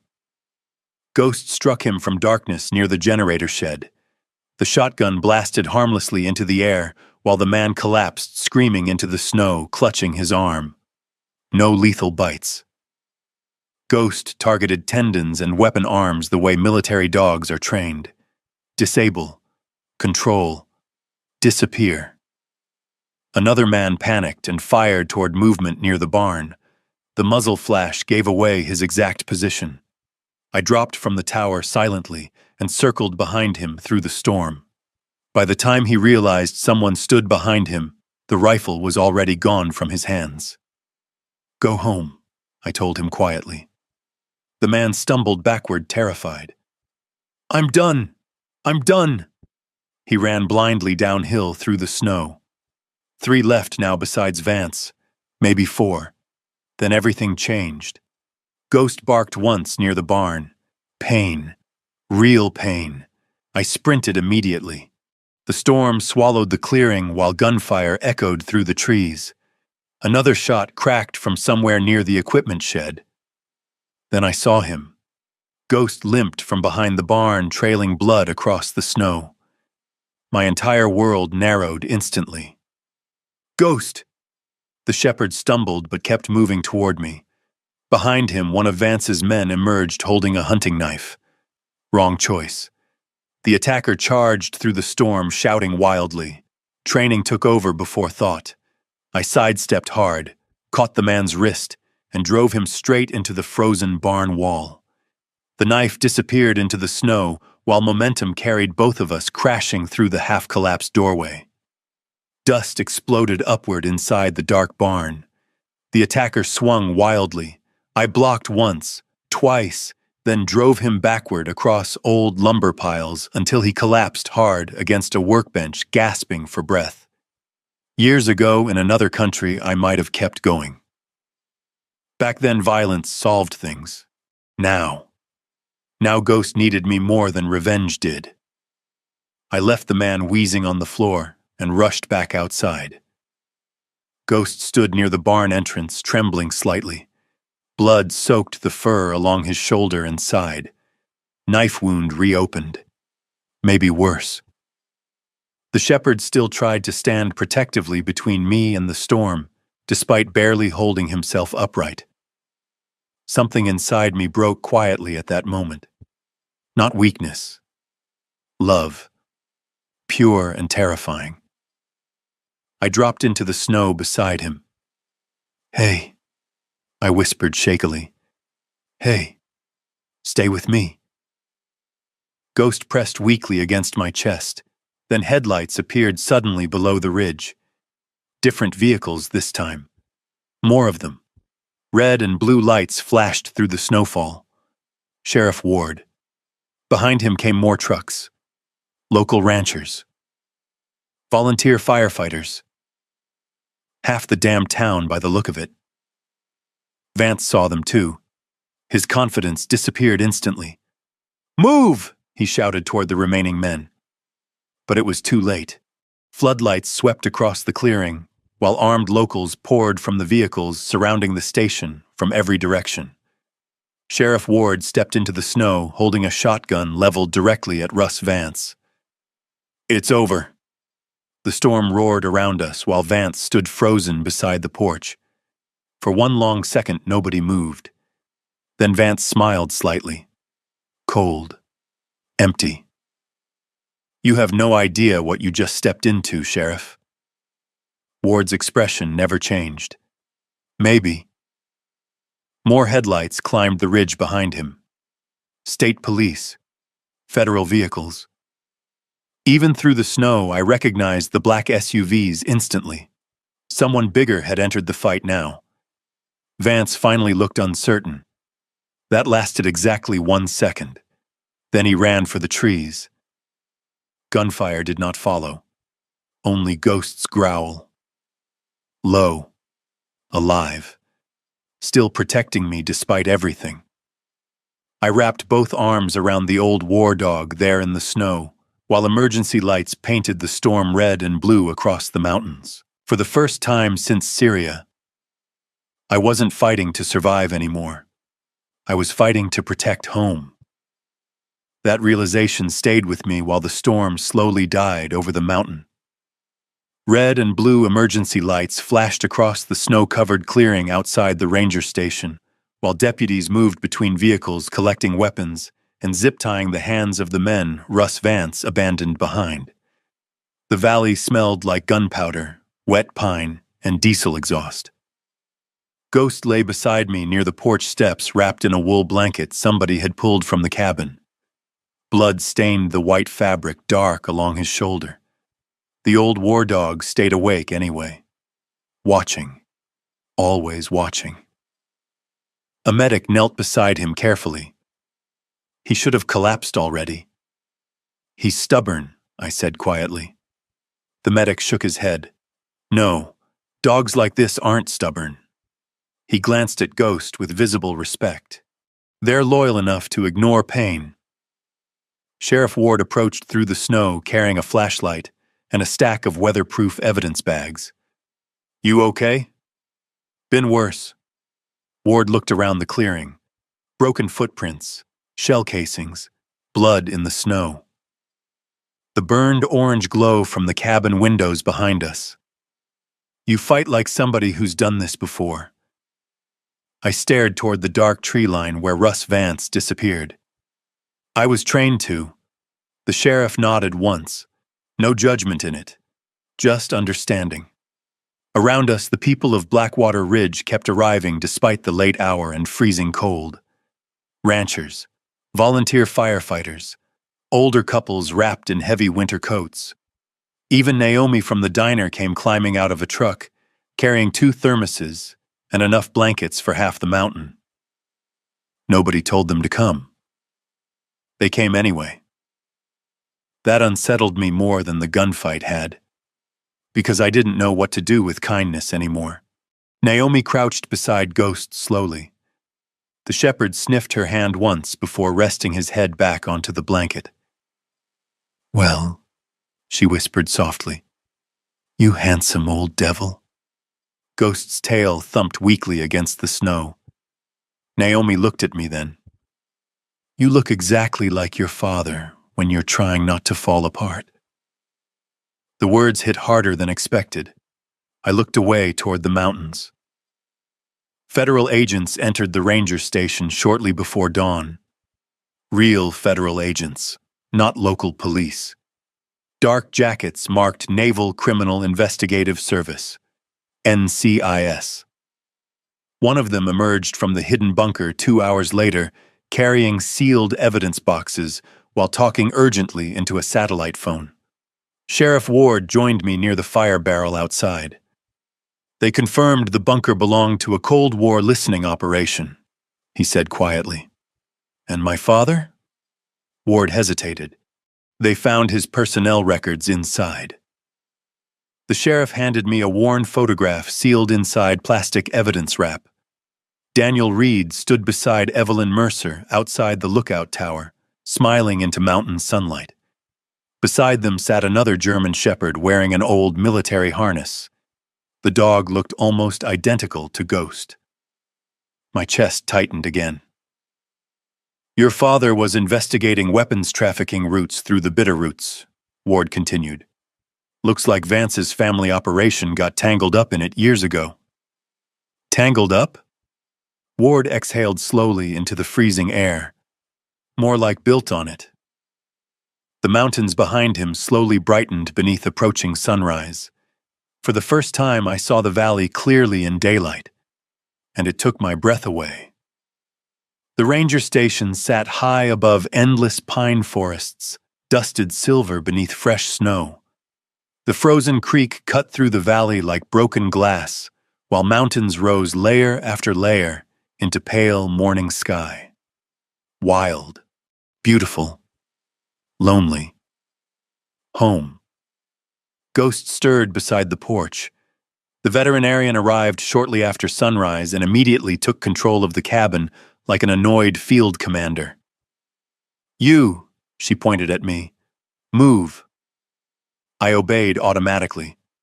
Apparently, surviving combat didn't prepare men for older women with medical authority. She examined Ghost carefully while I paced near the stove, trying not to panic. The knife reopened his earlier wound and cut deeper this time.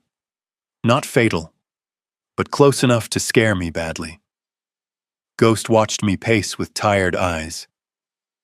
"You stay still for 5 minutes," I muttered. The dog ignored me. Again.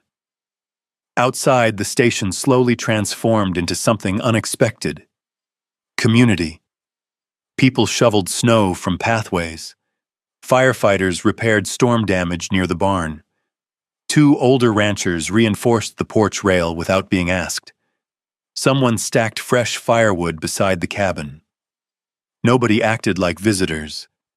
They acted like protectors, like the mountain itself belonged to all of them.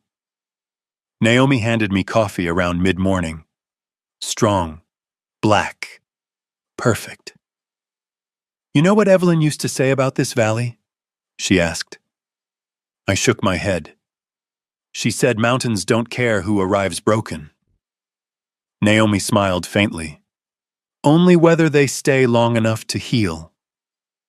I stared out the window toward the lookout tower rising above the ridge. "I don't know how to stay anywhere." "Yes, you do," she nodded toward Ghost. "You already did." That one hurt. Because she was right. Ghost had been the only constant left after the military chewed through the rest of my life. Deployments, hospitals, funerals, shelters, truck stops. The dog stayed through all of it. And somehow now, this town was trying to do the same thing. By afternoon, Sheriff Ward gathered everyone near the porch. Snow still drifted lightly through the trees, while the valley settled into quiet after the violence of the night before. Ward removed his gloves slowly. "We recovered enough evidence from the station to open a federal investigation into Russ Vance and Vance Resource Group." Murmurs spread through the crowd. "Trafficking," Ward continued. "Weapons, illegal transport routes, bribery." One rancher spat into the snow. "Knew that bastard was rotten." The sheriff nodded. "Federal warrants are already moving." Then his eyes shifted toward me. "And none of this would have happened without Mason Reed and his dog." Suddenly everybody looked at me. I hated that instantly. Attention always felt dangerous after the military. Too many eyes usually meant somebody was about to die. But these eyes looked different. Warm. Proud somehow. Owen Keller suddenly stepped out from beside his mother and crossed the snow toward Ghost. The little boy knelt carefully beside the shepherd and placed something beside him, a small, carved wooden wolf, probably handmade. "For protecting me," Owen whispered. Ghost sniffed it gently, then rested his chin beside the carving like it was treasure. Several people quietly wiped tears after that. I looked away, pretending not to notice. Naomi absolutely noticed. She handed me another coffee without saying a word. Late that afternoon, while the town still moved around the station repairing damage, Naomi finally told me the truth she'd been carrying since the beginning. We stood near the edge of the ridge overlooking the valley, while smoke curled from the cabin chimney behind us. "She watched you, you know." I frowned. "Who?" "Evelyn." The cold wind shifted softly through the pines. Naomi folded both arms against her coat. "Every year on your birthday, she drove to Missoula." The world suddenly felt very still. "What?" "She'd park across from your school when you were younger. Later she watched football games. Then your military graduation." Naomi smiled sadly. "One year, she sat outside a grocery store for 3 hours just to see you walk out carrying dog food." I couldn't speak. She wanted to tell you the truth every single time, Naomi continued quietly, but she thought showing up suddenly might destroy whatever life you were trying to build. A painful laugh escaped me before I could stop it. What life? Naomi looked at me carefully. She didn't know about the homelessness until later. I stared out toward the endless mountains swallowing the horizon. All those years, she loved you from a distance because she thought it was safer. My throat tightened painfully. No one had ever stayed long enough to love me carefully before. That kind of love felt almost unbearable. Naomi touched my shoulder gently. She was waiting for the right moment to bring you home. The sun dropped lower behind the mountains, turning the snowfields gold. Somewhere behind us, Ghost barked softly from the porch. Alive. Still here. I wiped my face quickly before Naomi could see too much. Too late. Older women see everything. She left one more thing for you, Naomi said quietly. What? She nodded toward the lookout tower. At the top. I looked up toward the weathered structure rising above the ridge. The tower swayed slightly against the evening sky, while wind moved through its old wooden beams. Waiting. Just like the station had waited. Just like Evelyn Mercer had waited. And for the first time in a very long time, I stopped feeling like a man passing through somebody else's life.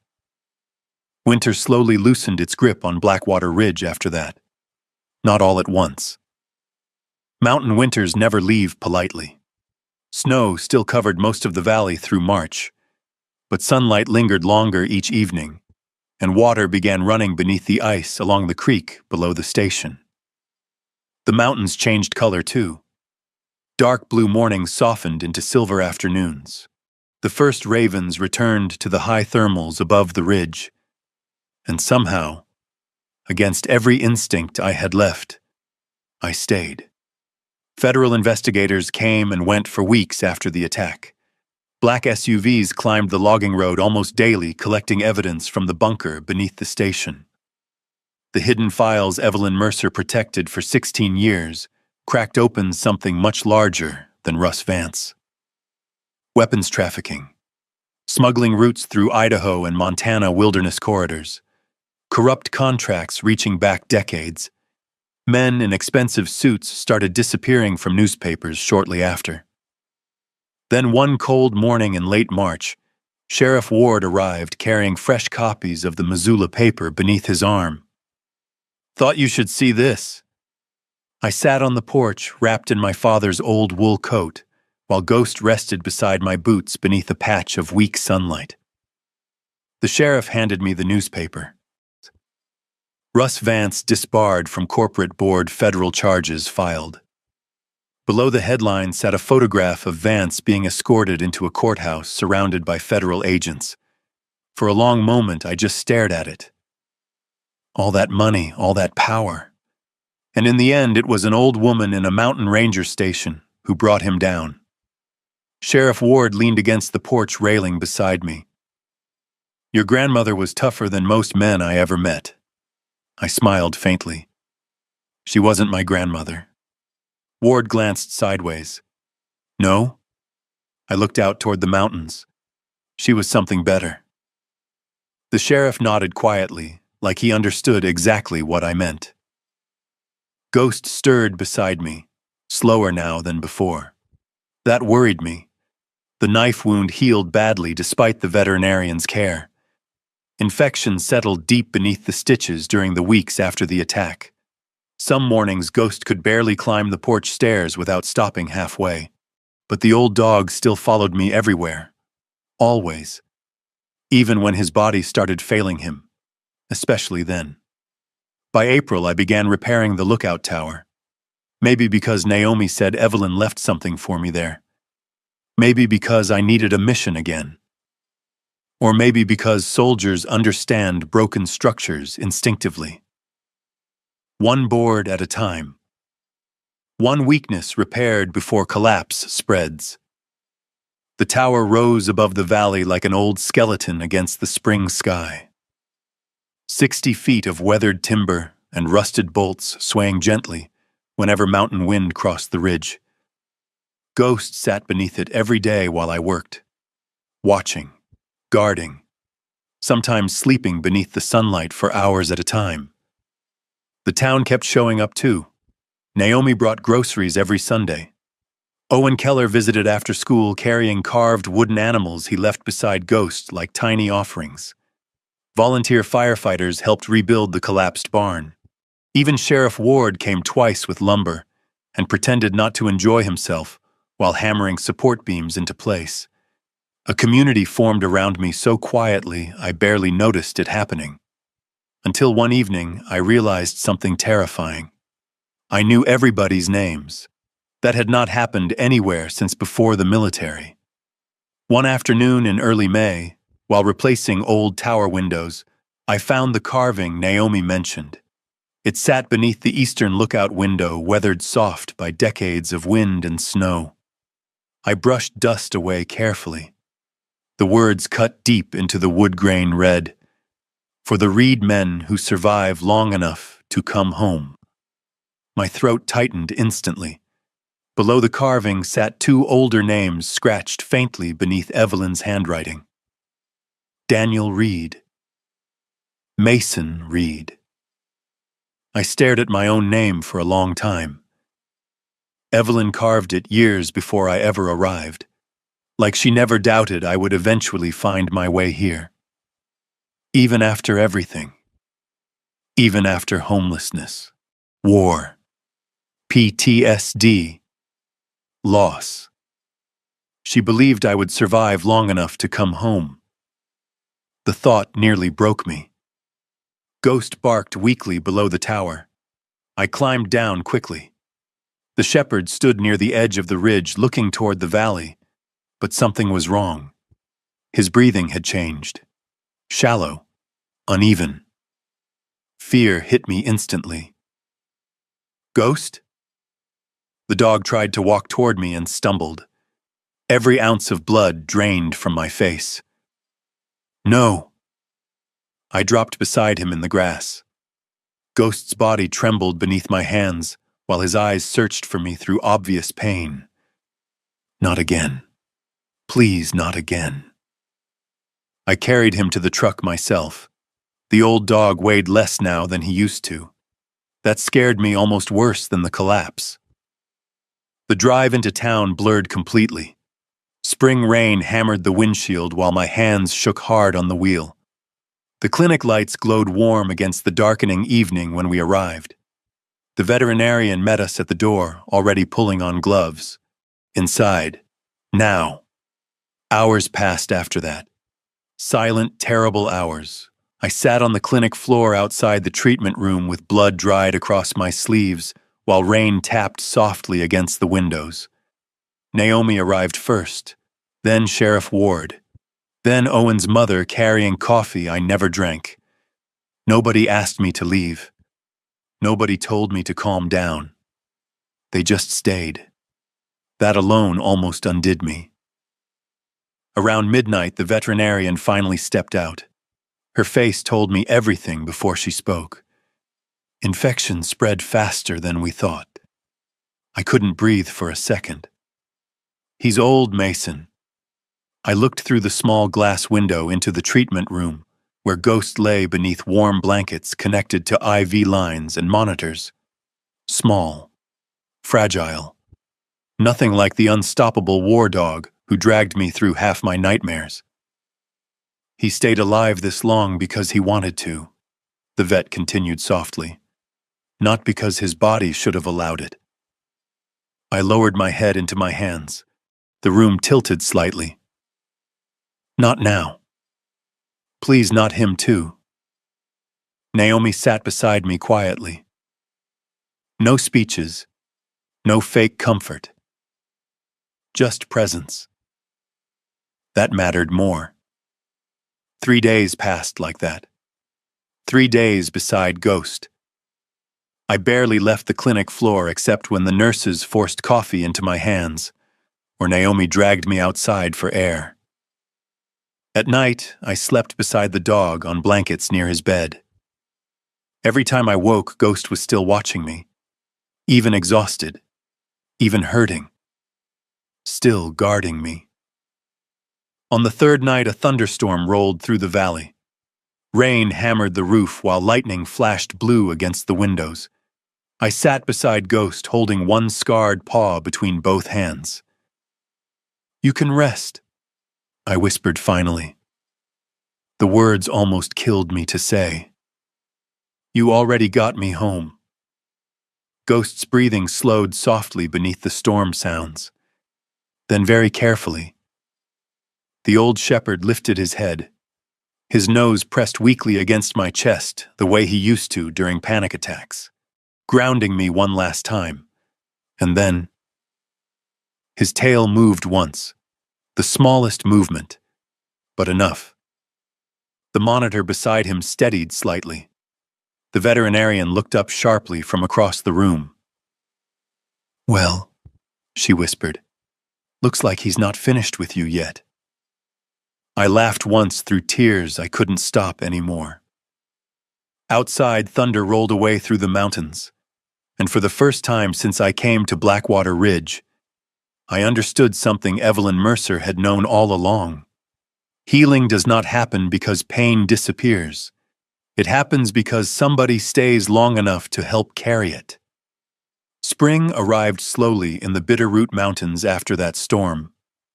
Snow melted first along the southern ridges where sunlight lingered longest. The frozen creek beneath the ranger station cracked open into rushing silver water, loud enough some mornings to wake me before sunrise.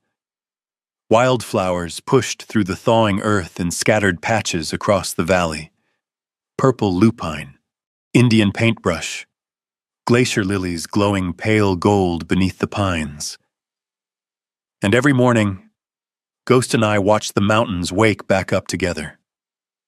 The old shepherd survived. Barely. The infection left him thinner and slower than before, but alive. His muzzle had gone almost completely gray now, and some mornings his back legs shook slightly when he climbed the porch stairs. But he was still here. That mattered more than anything else. By June, the ranger station no longer looked abandoned. Fresh timber lined the repaired barn. New glass reflected sunlight from the restored lookout tower. Smoke rose daily from the chimney. Life had returned to the mountain. And somehow, so had I. The online forestry courses started that same month. University of Idaho. Never thought I'd say those words in my life. The first time I logged into class from the old ranger desk beneath Evelyn's maps, I almost laughed at the absurdity of it. 6 months earlier, I'd been sleeping in a dying pickup truck outside a truck stop near Missoula. Now I was studying watershed management while a retired military dog snored beside a Cold War bunker hidden beneath my floorboards. Life changes strangely sometimes. The town kept climbing the mountain too. Naomi every Sunday with groceries and stories. Sheriff Ward pretending he needed help repairing fences when really he just wanted coffee on the porch. Owen bringing ghost-carved wooden animals almost every week now. The old dog collected them beside his blanket like trophies. One evening in late June, Naomi arrived carrying a small cardboard box wrapped carefully in twine. I found this while helping sort Evelyn's storage shed. Inside rested dozens of old letters bundled neatly together. Not government reports, not military records. Letters addressed to me. Every birthday, every Christmas, every year of my life. My throat tightened instantly. "She kept copies of every one," Naomi whispered. I spent weeks reading them, slowly, one at a time. Evelyn wrote about weather, mountains, books, and birds nesting near the lookout tower. She described sunsets over the Bitterroots and storms rolling through the valley in language so vivid I could almost hear her voice speaking aloud. But mostly, she wrote about waiting. waiting for the day I might finally come home. One letter stopped me completely. Written the year I enlisted. Mason, if you ever choose the military, remember something men often forget. Surviving is not the same thing as living. Come home before the war convinces you otherwise. I had to set the letter down after that, because the war had convinced me otherwise. For years. Until now. July brought warmer nights and green valleys stretching endlessly beneath the mountains. The ranger station became something unexpected by then. Not just home. Purpose. Veterans started arriving quietly after Sheriff Ward mentioned the station to an outreach counselor in Missoula. At first, only one or two. Men sleeping in trucks. Women carrying trauma in their eyes. Former soldiers who looked exactly like I used to look. Ghost greeted every single one gently, like he recognized them. Maybe he did. We started hiking the trails together, fishing the creek, repairing fences, talking when somebody needed to, sitting quietly when they didn't. The mountains did most of the healing themselves. I just gave people a place to arrive. By August, folks around Blackwater Ridge had started calling the ranger station Mercer House. Nobody asked my permission. The name simply stuck. And every time I heard it, I pictured Evelyn smiling somewhere beyond the trees. One cool September morning, nearly a year after I first arrived, I finally climbed the lookout tower again. Not to repair it this time, just to sit. Ghost followed slowly beside me despite the steep stairs. The tower swayed gently beneath us, while mountain wind moved through the beams exactly the way my father described in his recordings. At the top, the world opened completely. Endless forest, blue mountain layers fading into the horizon. No highways, no cities, no noise except wind. Ghost settled beside the eastern window, while I stood there staring across 80 miles of wilderness, glowing gold beneath early autumn sunlight. And suddenly, I understood why Evelyn stayed here 40 years. The mountains didn't erase pain. They simply reminded you how small pain becomes compared to time. I rested one hand against the old carved message beneath the window. For the Reed men who survive long enough to come home. Then beneath it, using my father's old hunting knife, I added 4 new words carefully into the wood. We finally made it. Ghost leaned against my leg quietly. The old dog's breathing had grown slower lately, gentler, like he finally trusted the world enough to rest. We stayed in the tower until sunset. Neither of us spoke. Neither of us needed to. That night, after the town's harvest festival ended and the valley settled into darkness, I sat alone on the porch with 2 cups of coffee steaming in the cold mountain air. 1 cup beside me. 1 cup sitting untouched near the railing. For Evelyn. For my father. The stars above the bitterroots looked endless. Ghost rested near my boots, watching fireflies drift through the meadow below the station. I looked down at the pistol sitting beside my chair. The same pistol I carried since leaving the military. The same one I slept beside every night, because some part of me believed danger was always coming. Slowly, I picked it up, turned the safety on, and carried it inside the cabin. When I came back out, my hands felt strangely lighter. Ghost watched me carefully. Then, for the first time in years, the old shepherd relaxed completely. No scanning the darkness. No listening for threats. Just peace. I sat beside him until sunrise touched the mountain's pale gold. And somewhere in the wind moving through the pines, I could almost hear Evelyn Mercer's voice again. Not sad, not distant. Home. The truth is, I came to Blackwater Ridge believing I inherited a piece of land. I was wrong. What Evelyn Mercer really left behind was refuge, A place where wounded people could arrive without shame. A place where soldiers could stop running long enough to remember who they were before survival became their whole identity. She built that place quietly for decades, waiting for somebody to continue it. Waiting for me. And maybe that's the real miracle of life. Not money, not justice, not even survival. Maybe the miracle is simply this. Sometimes love waits for us longer than we deserve. Sometimes home keeps the light on long after we stop believing we'll ever return. And sometimes, if we're very lucky, there's still an old dog beside us when we finally get there. Ghost lifted his head slowly as sunlight spilled across the porch. I scratched behind his ears the way my father probably once scratched behind another shepherd's ears years ago beneath these same mountains. "Morning, partner," I whispered. The old war dog closed his eyes peacefully, and for the first time since I was a child, I truly believed the fighting was over. If you believe loyalty still matters in this world, comment "yes" down below and tell me where you're watching from tonight. Sometimes the people and dogs who stand beside us through the worst storms become the reason we finally find our way home. And if stories about courage, justice, and good people protecting what matters mean something to you, subscribe and come sit by the fire with us again soon.